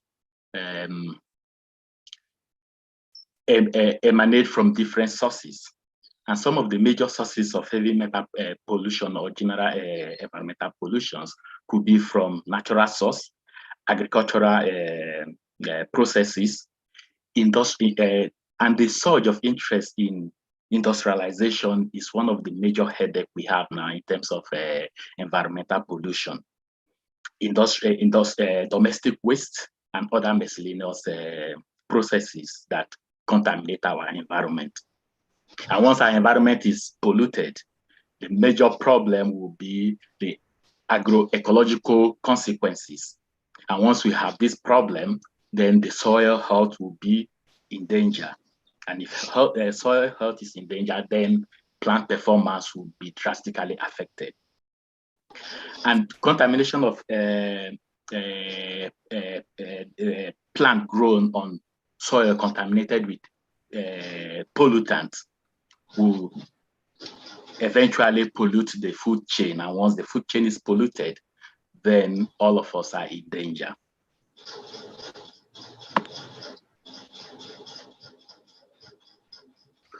So the best way is coming up with a strategy that will revegetate our environment. Heavy metal contamination is a prime environmental concern that threatens plants, animal, and human health, as well as the quality of environment.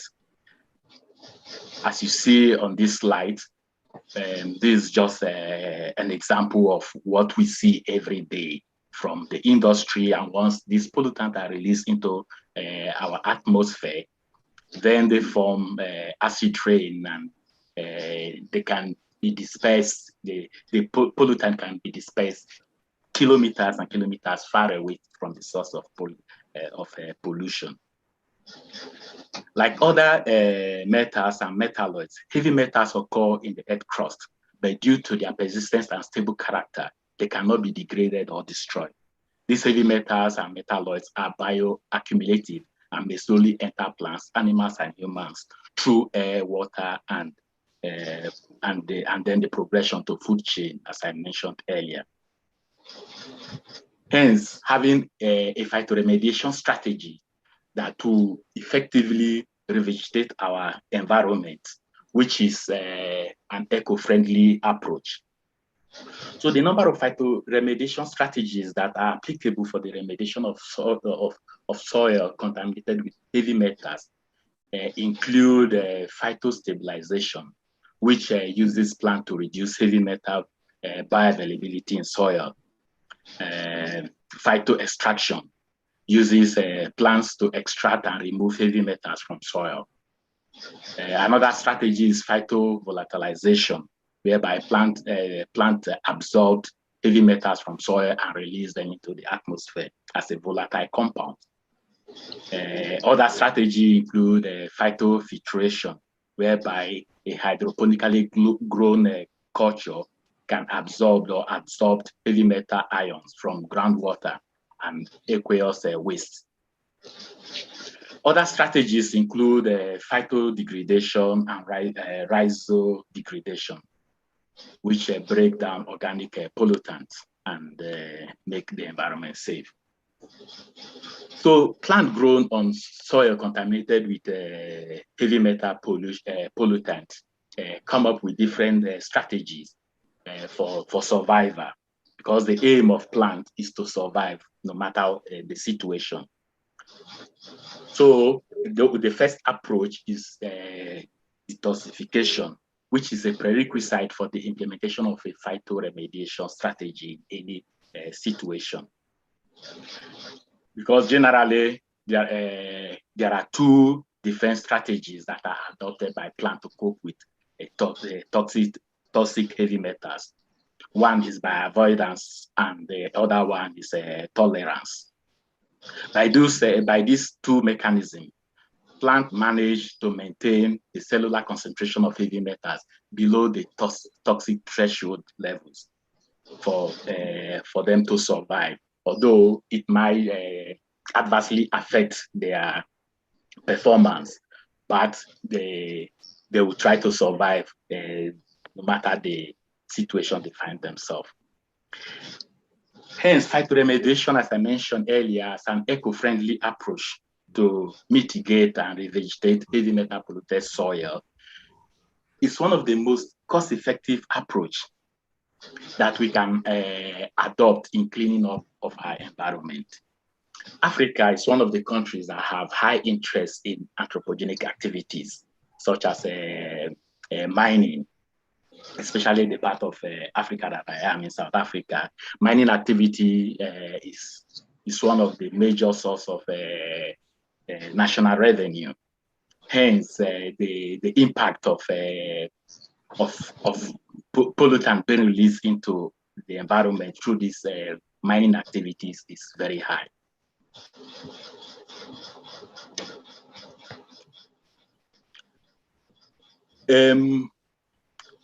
So as I mentioned, having a good strategy to remedy soil contaminated with heavy metals through the process of phytoremediation, we rely on the hyperaccumulator plants.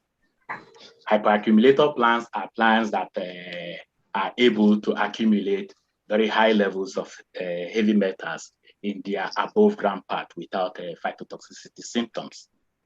So they should be able to accumulate over 100-fold greater than their common non-hyperaccumulating species under the same condition. Then it becomes very important to select or search for plants that are able to have these traits. And if found, then the next is able to capitalize on such species and see how to enhance or improve their hyperaccumulating potential. There are over 450 different species that have been identified as the hyperaccumulator plant for different elements. These are just a few examples that I just have to show you. I'm not sure if you can see the slides.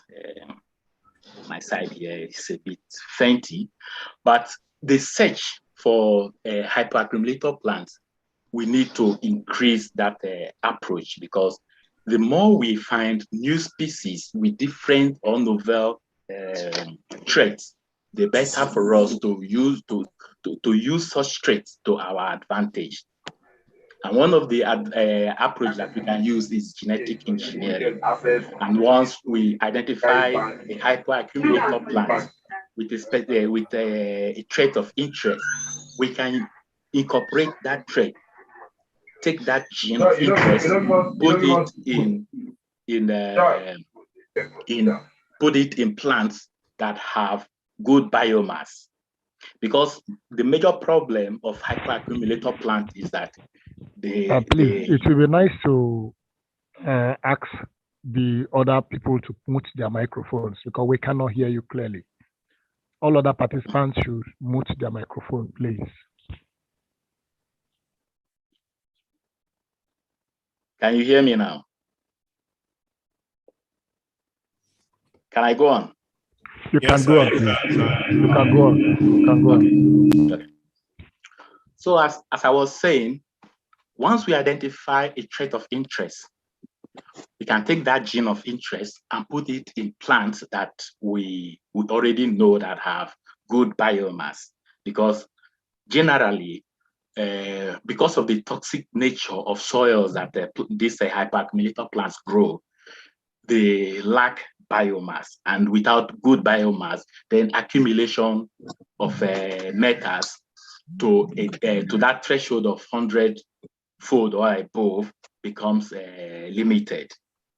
So in genetic engineering, we take a trait of interest, insert it in a plant with a good biomass, because it's better to engineer in that way than to engineer a hyperaccumulator plant with a trait of biomass, because it becomes very difficult to engineer them to grow with a good biomass. But if we take a trait of a hyperaccumulator plant and put it in a non-hyperaccumulator plant, but with a good biomass trait, then it will work perfectly. So with a transgenic plant, then it becomes very easy. Then you can easily grow this transgenic plant in the polluted soil, and easily they will remedy the soil. The other strategy is using a chelating agent, and also microbial assisted phytoremediation strategy. So using a genetic approach, we have a conventional gene transfer method where an agrobacterium mediated genetic transformation is mostly used in the development of transgenic plants. As an alternative to agrobacterium genetic transfer method, we also use particle bombardment. This approach is accepted for gene transfer, where transformation of species that are recalcitrant to using agrobacterium method, it becomes difficult. Then we use this biologistic approach to transform the gene of interest into the nucleus. Although this particle bombardment have a little bit of a disadvantage, although any method that we use, they have advantage and disadvantage. But when the advantage becomes when the advantage supersedes the disadvantage, then we use it. But as I said earlier, it's species dependent. We don't just use it for using sake. Then we use electroporation, where electrical field is used to create transient microscopic pores in plasma. Then another approach is using a target-specific genome editing, using a precise gene editing and site-specific gene insertion, like a CRISPR method. We also enhancing the soil microbe, the rhizosphere microbes, whereby it will inoculating the soil with a microbe of interest, or using a consortia of microbe, where different microbial species are inoculated simultaneously based on either having the same activities that will improve bioavailability of element in the soil, because the main thing, or the main thing for phytoremediation to happen is for the matter to become bioavailable. Because if the matter is not bioavailable, then plants will not be able to take them up. So the rhizosphere microbes help help to make the metals become bioavailable. In the case that plants are not able to release certain organic substance through their roots to make them bioavailable themselves, then applying different inoculum of microbial species will help in making this process work.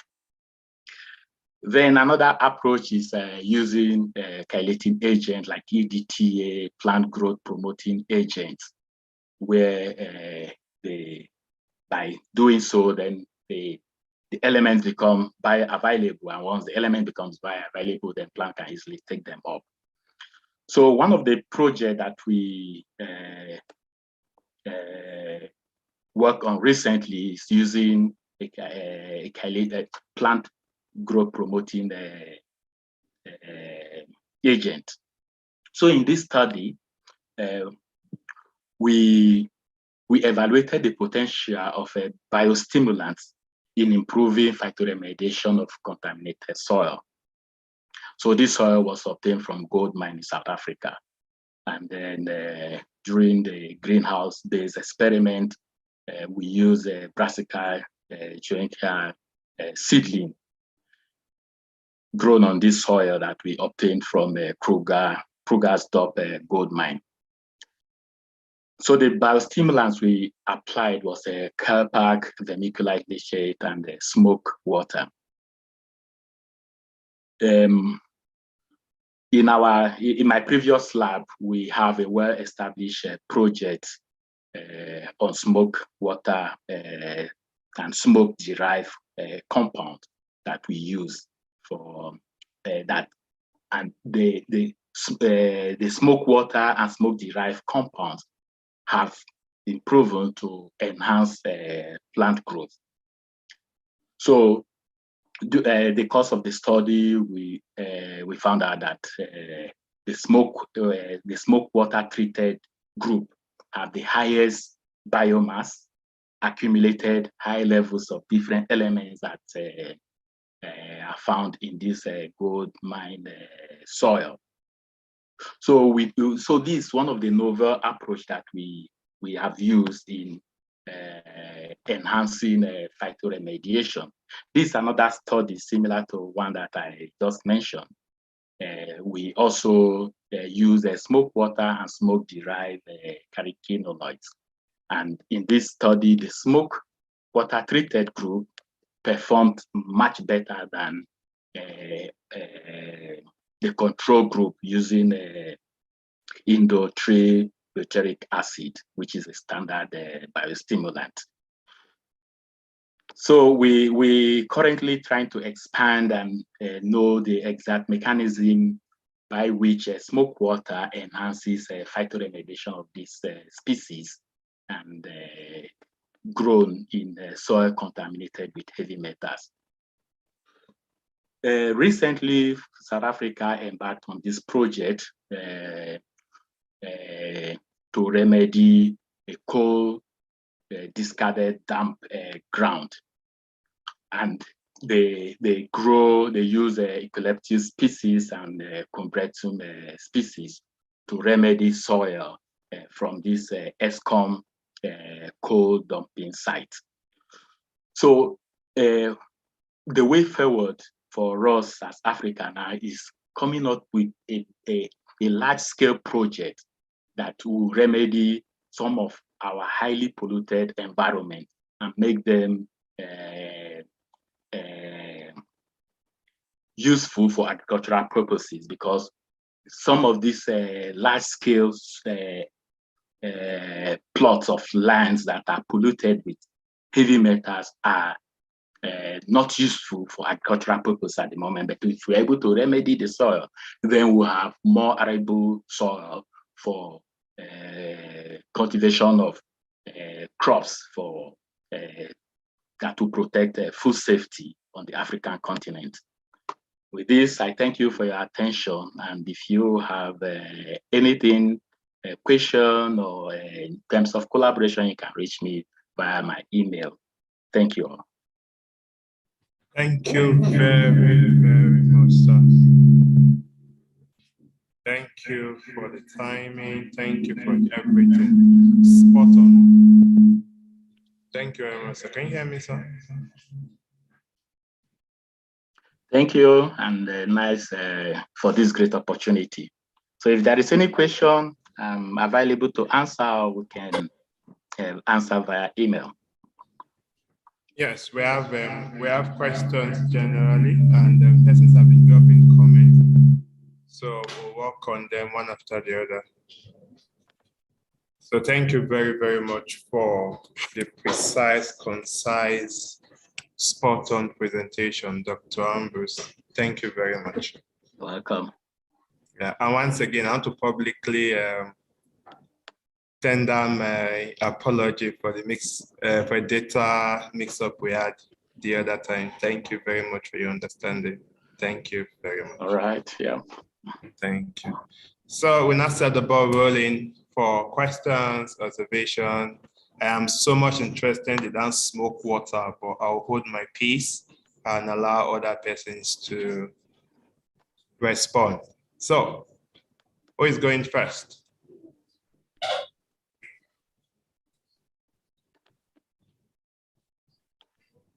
So who is going first?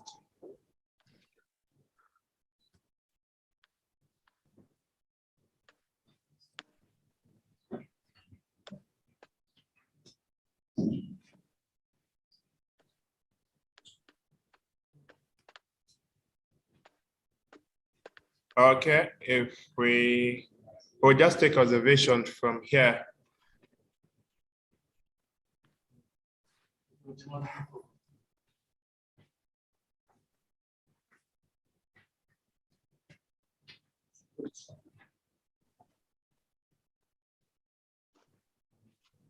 Okay, we'll just take our observation from center here, University of Benin. So,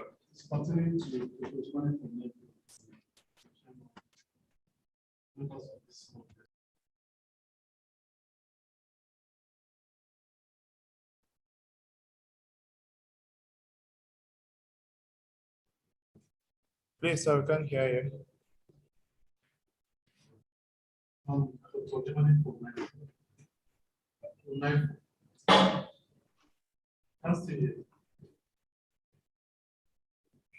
We can't hear you online, but just continue.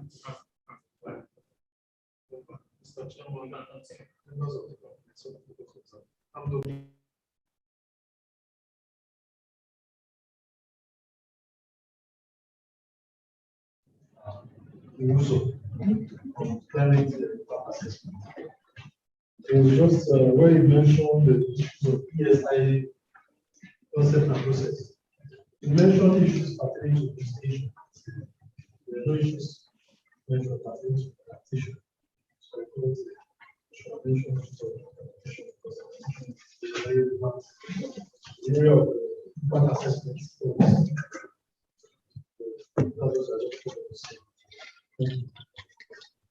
Fantastic, fantastic. Thank you very much. Is currently not online, but tomorrow we'll bring it up and you'll hear from him directly too. Thanks for that observation. I'm sure it was an omission. Okay. Any other person? Okay, let me go to the chat section and get some questions out.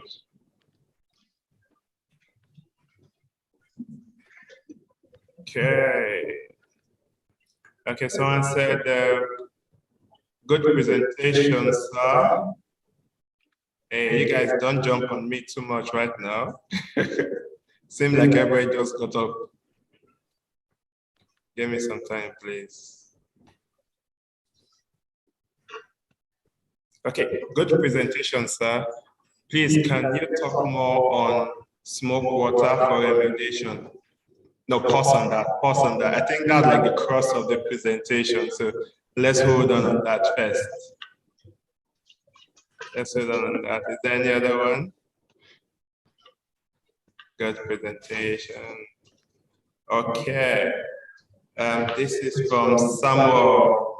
I'm currently serving in Osun State, Nigeria. Talking about our wages, I think it's most often within a particular circle. I'm coming, sorry. I think it's most often within a particular circle.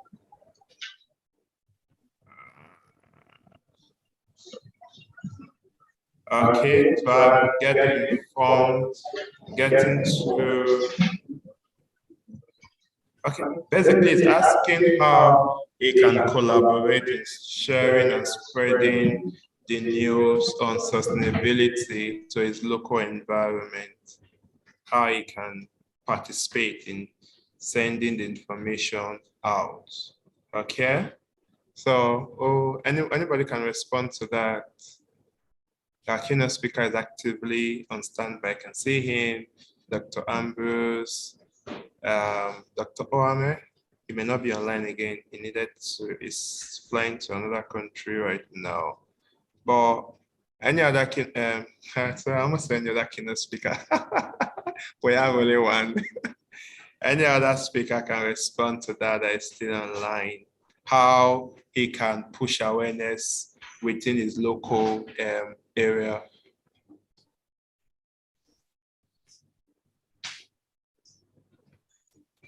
Any other person?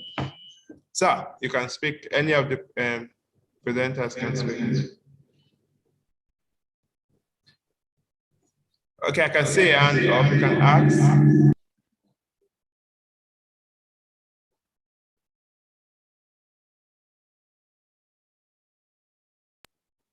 You can ask your question, Mr. Ajoba.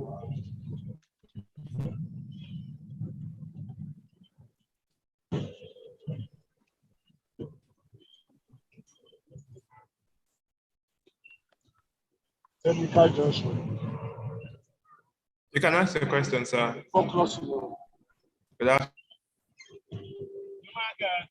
No, no, not there. Ajoba, are you still asking?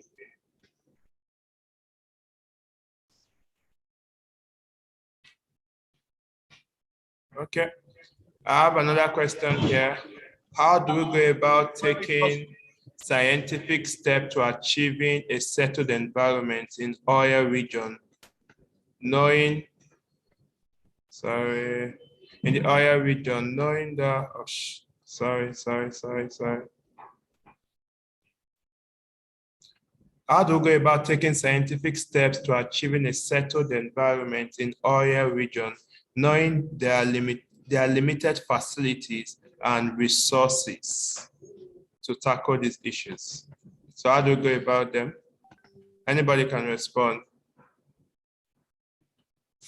How can we get the job done with the limited resources that we have in the Niger Delta region in terms of laboratory, industry, government, knowing how weak they are? What is the way forward? Keynote speaker, sir, will you want to address this? This specific one that has to do with how do we go forward, knowing the weakness in our laboratory, in our laboratories, in the industry, and our government. How do we go forward? Okay, let me take from the first question, since nobody responded. The young man was asking how is he going to take this sustainability development program or approach to the locals, right? That was the question. Yes, I think it's by sensitization and also making the people, the local to understand, that their environment needs to be sustained. There is something in the course of my intercourse with global investors and technology providers. One thing I was made to understand, or one thing I learned, is that we on this part of the world, we don't care what happened to our environment. As a matter of fact, even our soil, we don't seem to care. Even the seeds and the seeds that are being imported into this into the continent by way of aid, we don't know what brand of or what breed of seeds they are. As a matter of fact, if you will observe lately, if you pick up an orange, for example, if you purchase orange and then you leave it for 2 days, you just realize that the orange will just go rotten. That wasn't the case with what we knew in Africa. Orange will only dry water. Okay, they don't just go rotten in 2 days. This also goes to show that most of the seeds and food that we eat here, most of them are they are genetically modified and engineer their food. So these areas that we need to really understand. So it has to do with proper education. Okay, we have to educate the locals on this a number of things, because whether we like it or not, we're at war.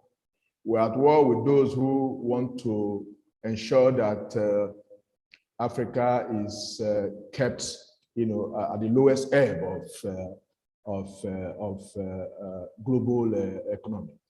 We're at war with those who feel that we do not have the right to exist,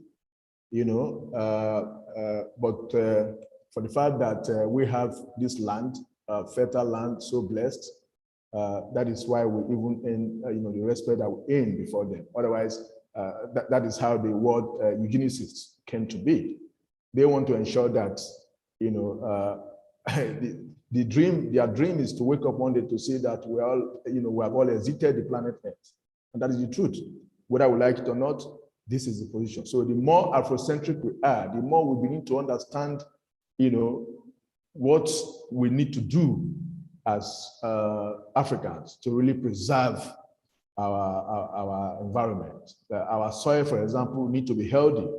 This idea of we popping in fertilizers, chemicals into our soil is really not doing us, any good. And in no time, we'll have issues. Then coming to the area of Niger Delta.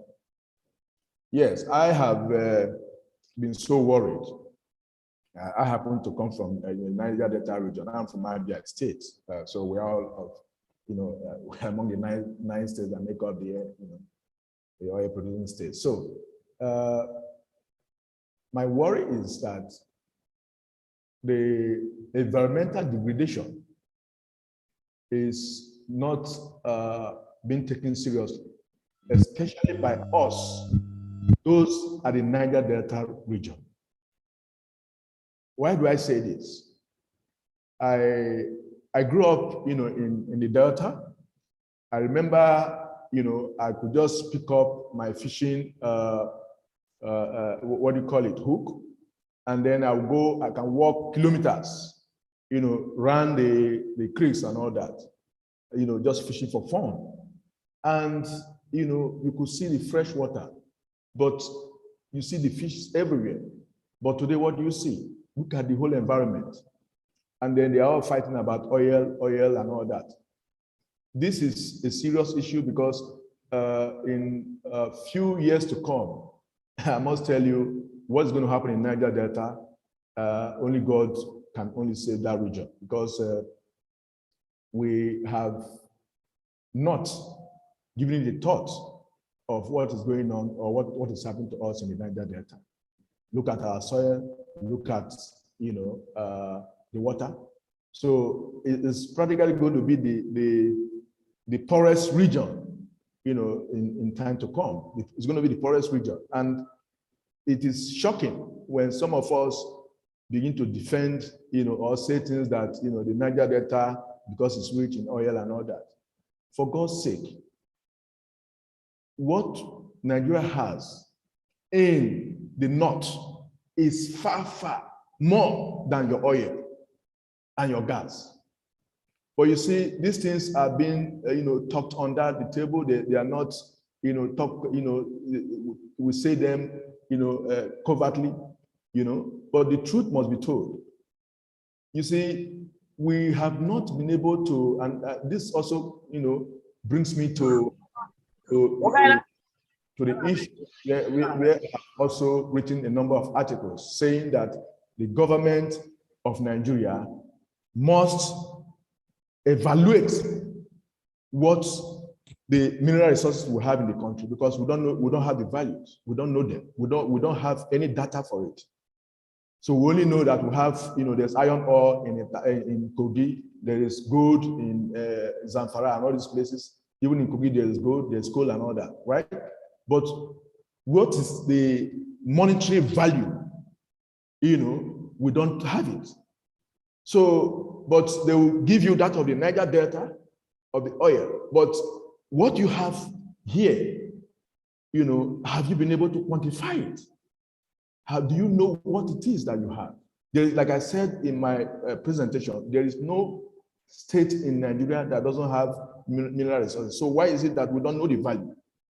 What are the value of those, of those mineral resources? So the issue of Niger Delta is really a pitiable one, and if to solve the situation, going by the limitation that we have, is to come together, put resources together, and then see how we can get investors to come clean up the place. To come clean up the place. So this is actually the situation, because they have to be soil proper remediation of that soil, and in doing that, we should also think of organic way of doing it. And that is why I'm happy. I've been reading and watching the presentation that I think it's something we can really do if we're serious. Thank you very, very much, sir. Thank you. So, I really like the part where you focused our attention back to Africa, letting us know that we have more than enough here, and from here we can actually sustain our existence of being Afrocentric. Thank you very, very much for that, sir. Thank you very much. And I have another question. Dr. Ambrose, are you still online, sir? Dr. Yes, I'm still online, yes. Okay, you've got a lot to respond to here, sir. Okay, so yeah, I can see the questions, the comment sections. Great. So let me start from the last one and we'll move up. I want to commend the organizers for bringing together various experts to do justice to the conference theme. However, my little worry is on how do we get policymakers in government to adapt this beautiful recommendation here. What do you think is the way forward, sir? Just a quick one, so we can move on to other questions. Well, my take on that is that we always have very beautiful ideas and suggestions, but getting our policymakers to adopt some of the recommendations from the scientific communities is always a problem. But we should not back down, because I think the major thing is when we liaise with government officials presenting these novel ideas and convincing strategies that will save our society, we should always make sure we put more pressure and more pressure, because that is the only way that a time will come that someone will listen to us and adopt the strategies and policies that will eventually come out of this this meeting. Thank you. Thank you very much. And that's just the truth. That's the truth. We all need to get into that space to cause a change, actually. Thank you very much. Okay, another question is, what are better sustainable ways of rehabilitating the miles? Outside of what that we have shared, are there other possible sustainable ways to which we can rehabilitate our mining sites? That's a question that is asked here. Anybody wants to respond to that? Okay. Well, wait, I'll just have to add to that question, so we could probably take both of them together. Quite an interesting presentation, sir. My concern is the effect of heavy metal entering the food chain when they are used for bioremediation. Will you want to pick that up, sir? The person is worried that there will be, okay, Yes, I can go with. Yes, there is always a concern when food crops are used for phytoremediation purposes. Like in some cases, we use sweet potatoes or normal potatoes, maize, for instance, for phytoremediation approach. But when food crops are used for phytoremediation strategy, the best way is either engineering the plant, if the plant is known to take, for instance, if it is a potato, we normally eat the tuber. So we have to understand that, okay, the particular metal of interest that we want to extract from the soil, do this plant accumulate it in the leaves or they restrict them in the roots? To make sure that none of these toxic metals is retained in the tuber. So that is the approach that is normally used. So if we find out that the metal of interest or the toxic metal is not accumulated in the tuber, but rather translocated straight to the shoot or restricted in the roots, then such plant can be used for phytoremediation without fear that the metal will go into the food chain. So the best is to understand the crop first and how they accumulate this toxic metal before we go on with the approach or using them for phytoremediation purposes. In other way, the other way is to engineer the plant so that they accumulate it in the non-consumable part of the plant. Then the first question, apart from phytoremediation, what are the better way of rehabilitating a mining site? Yes, we use plants to remedy soil contaminated from mining activities. We can also use a bioremediation approach. I think someone else will talk about bioremediation tomorrow. So maybe you can wait for that for a better understanding of that approach.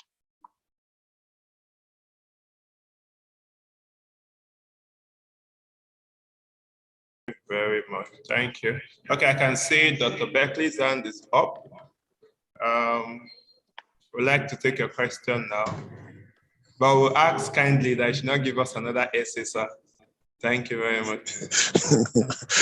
Okay, mine is just, I actually had two questions, but incidentally, Dr. Ambrose had answered the first one, so it's okay.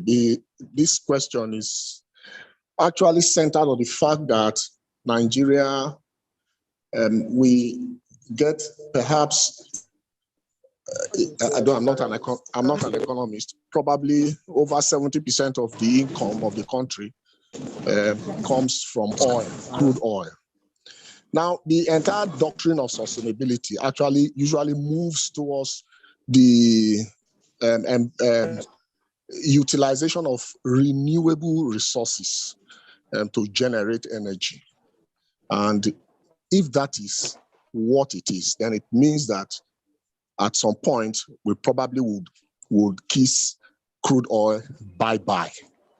Incidentally, that might spell doom for our country because we rely so much on crude oil. My question is to all the speakers. How do we resolve this issue? Because much as it is very important to embrace sustainable practices geared towards improving the energy situation in Nigeria, we should also realize that we rely solely on crude oil, incidentally, that actually puts more pressure on environmental pollution. So how do we balance these two? Does it not look like robbing Peter to pay Paul? How do we really balance these two? How? That's my question.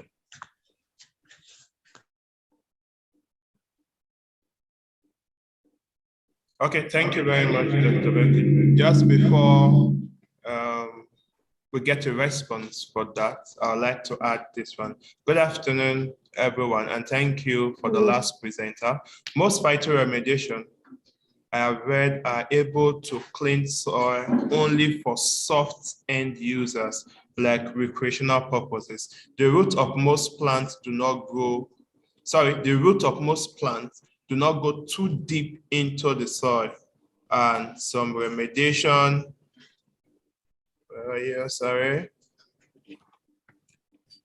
Oops, sorry, I missed that again. Sorry, please.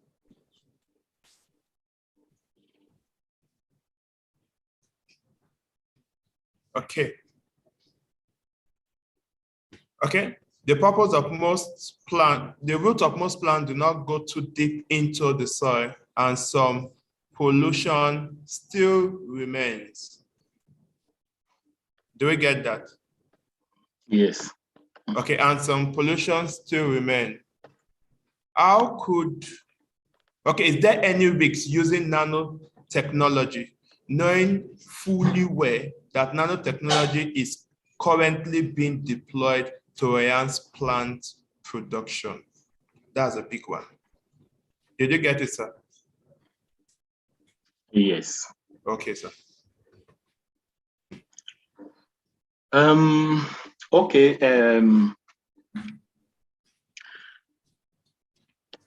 will start by saying that in remediation, phytoremediation strategy, we first have to understand which element of interest are we want to extract from the soil, and then also the soil nature.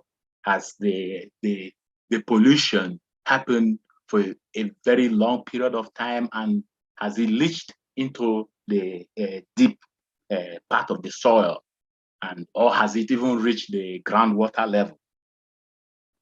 So for that, as I mentioned in my presentation, like the project by Eskom in South Africa, which is is the only electricity generator in South Africa at the moment, although there are new incomers that are trying to get a license to produce electricity on a small scale.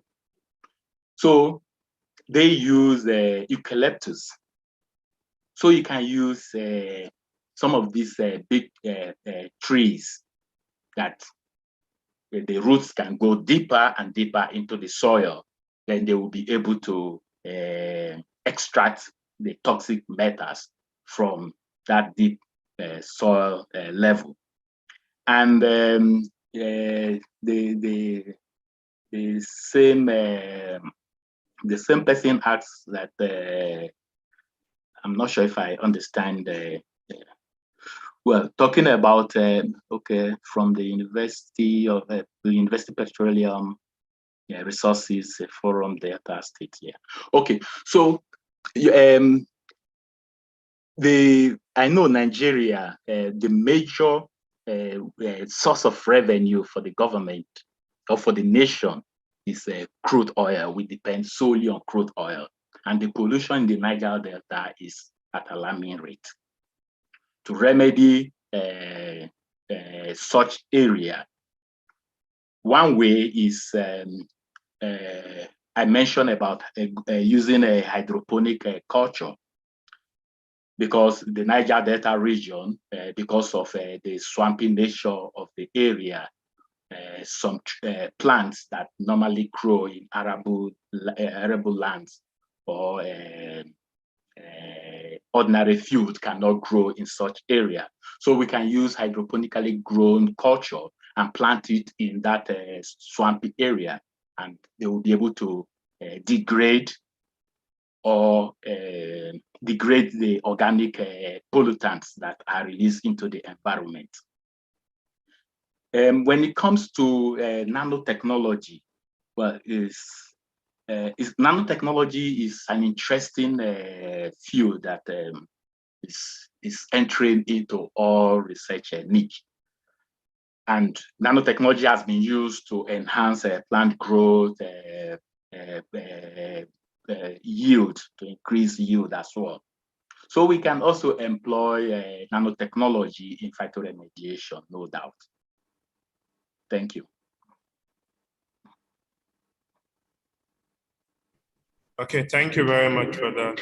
So basically, you're saying it's safe to use nanotechnology, so right? Yes, we use nanotechnology to enhance plant yield. So we can embrace that technology as well to enhance phytoremediation. Okay. So quickly, sir, while you were addressing the initial question, I noted when you talked about using, let me use my own words, genetic manipulation to ensure the economic crop. When you use them for remediation, you kind of structurally place the heavy metals on areas that are not really edible. Have you done a research on that, and can you elaborate on that? And while you are doing that, just help us talk about our much anticipated smoke water, sir. Yes, when it comes to genetic engineering, anything is possible. So such research has been done. You can engineer the plant if the metal of interest is cadmium, and you understand the uptake mechanism of cadmium. Then, if let's say the plant that you want to use is maize, we eat the corn. So we can exclude the uptake of this metal, or concentrate the uptake, or restrict the uptake in the root region, so that the metal do not go into the part that is edible.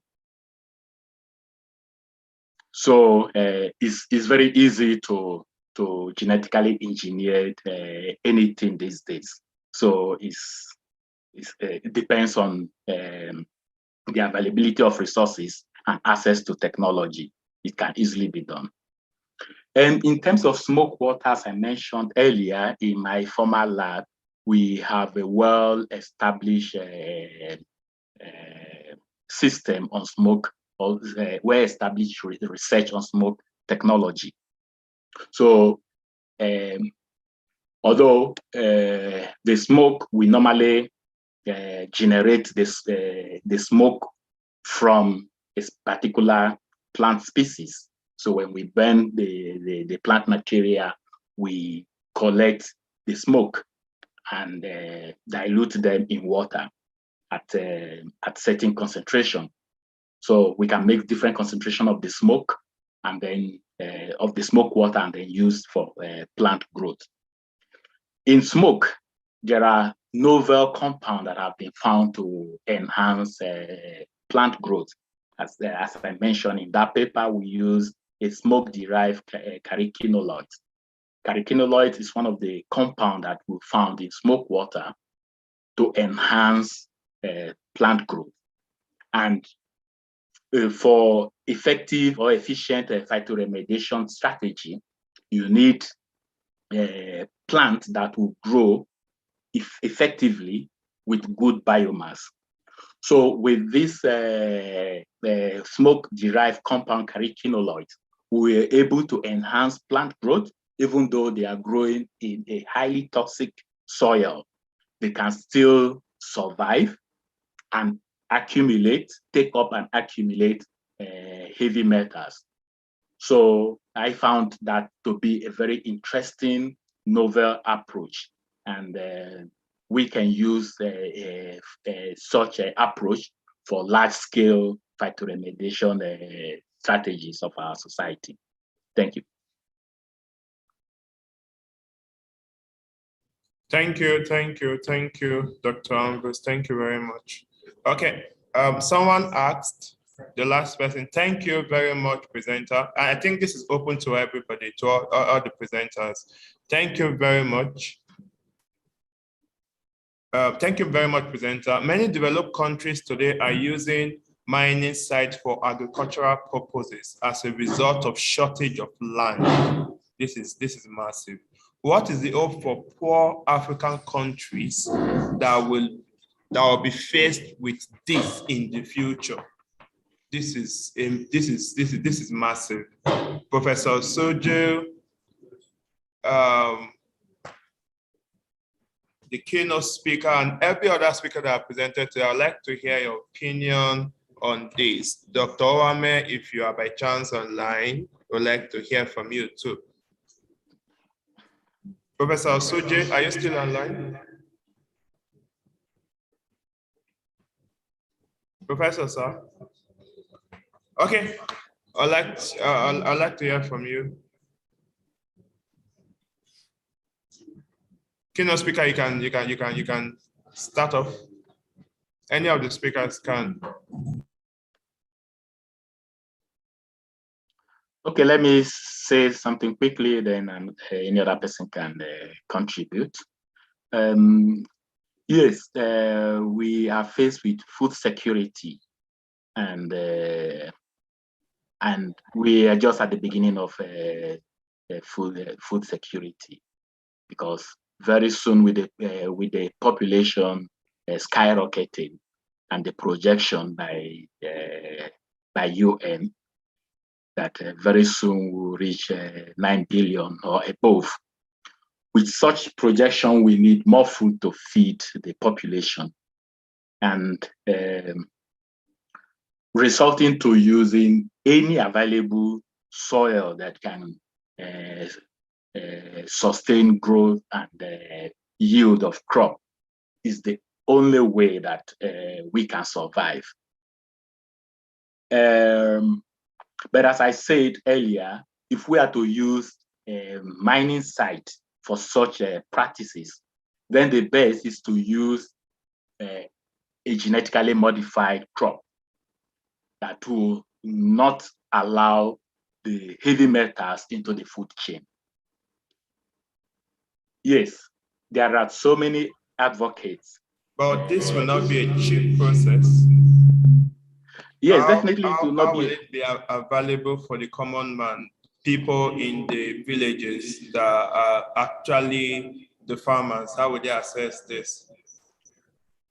Yeah, the rural farmers, from time to time, government provides certain program providing genetically modified seeds to such rural communities. So government can embark on such projects, getting a genetically modified seeds that prevent uptake and accumulation of toxic metals in edible part of crops, and distribute such seeds to the local farmers. That is the only way local farmers can access such a technology. Thank you.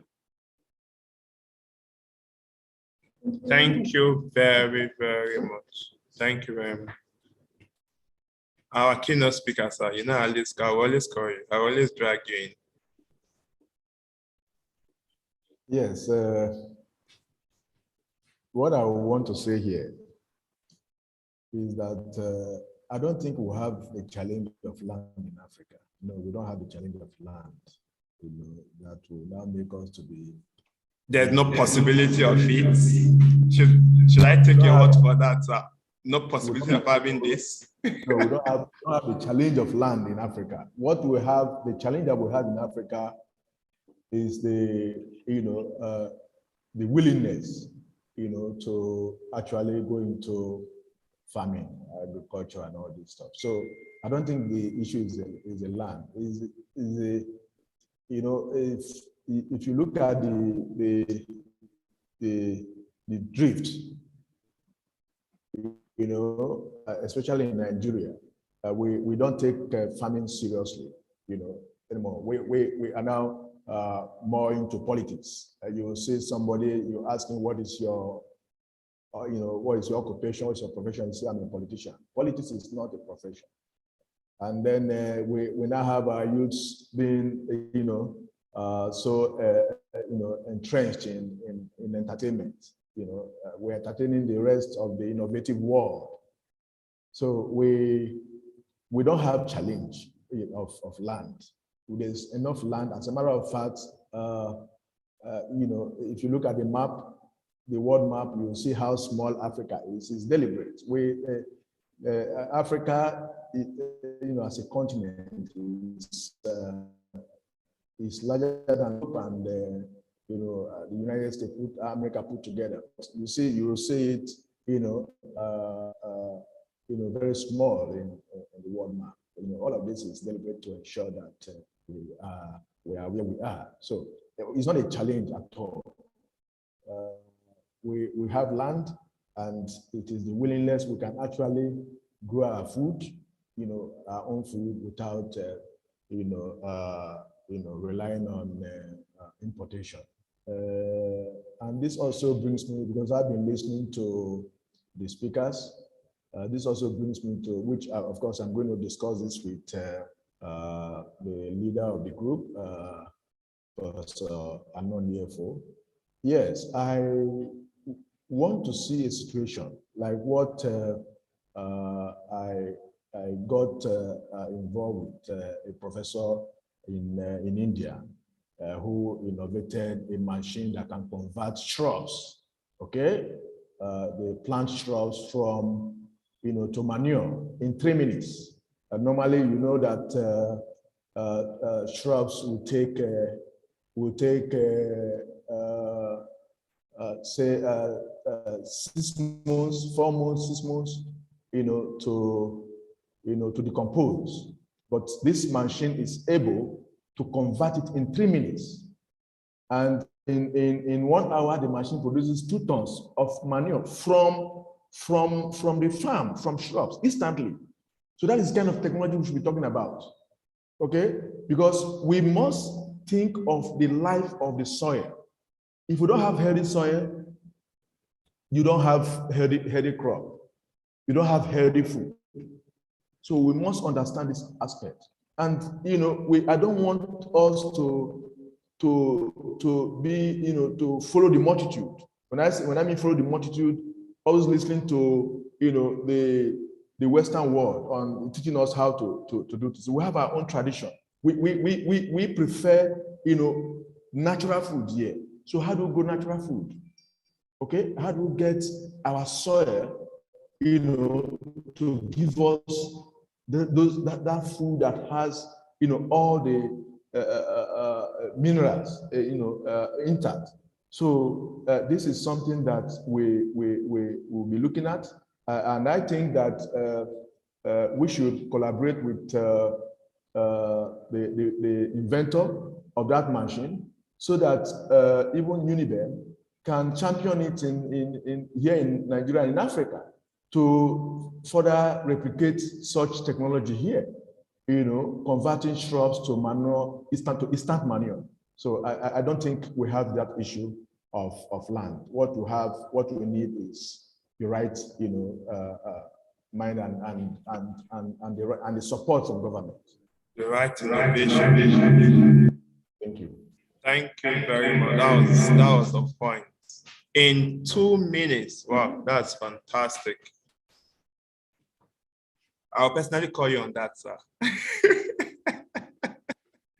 That's splendid. Thank you so much. Well, we have so much questions that are still available, but at this point, it's just 2 minutes away from 3 o'clock, and we want to stick to time. So we'll move all our questions to tomorrow, and we'll do a review from today, and we'll continue tomorrow. Thank you so much. At this point, I'd like to invite Dr. Beckley for the closing remark and announcement for tomorrow.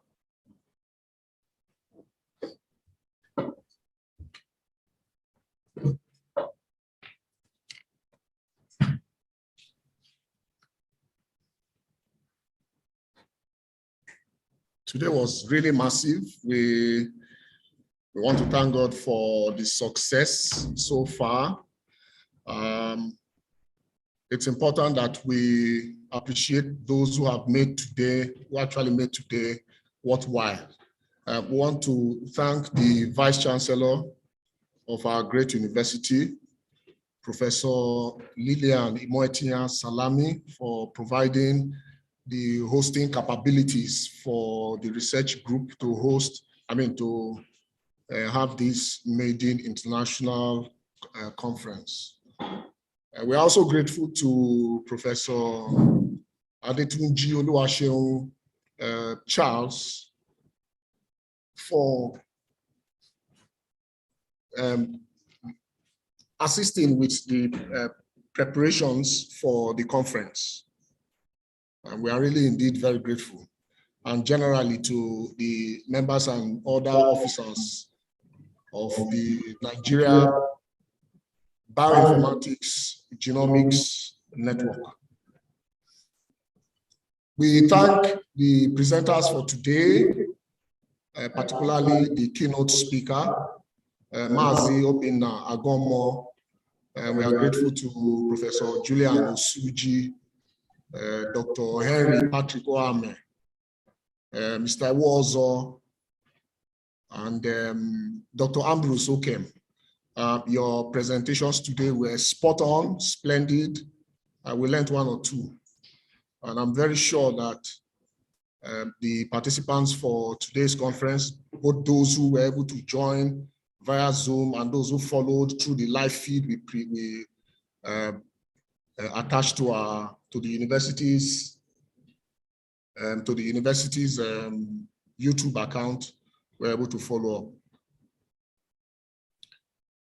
Now, we quickly want to note that we are sorry for some of the hitches we actually had during the course of the presentation. Some of the feedbacks we had due to some technical hitches, the background noise we had. We want to assure you that by tomorrow, when we resume tomorrow by 10 a.m., we would have taken care of all that. Probably it will be important to state that, when you take part in presentations like this via Zoom, it's really important that you mute yourself until you are asked to undo, But unfortunately, some of us didn't take that to note. So we hope that by tomorrow, we'll be able to, take charge, full charge. In any case, we are very grateful. For those who were not able to join via the provided Zoom channel, we actually had sent information to your WhatsApp lines and your emails. We provided links from which you could, join, via a live feed on the University of Benin's YouTube account. So we hope that by tomorrow, while we hope that we will be able to address the aspect of the restriction placed on the, Zoom account, we hope that those who may not be able to join would also join us via the live streaming opportunity we provide. Tomorrow is another day, and we hope that you had a wonderful day today, and we can assure you that tomorrow will be much more better. Thank you very much for today. Hope to see you tomorrow.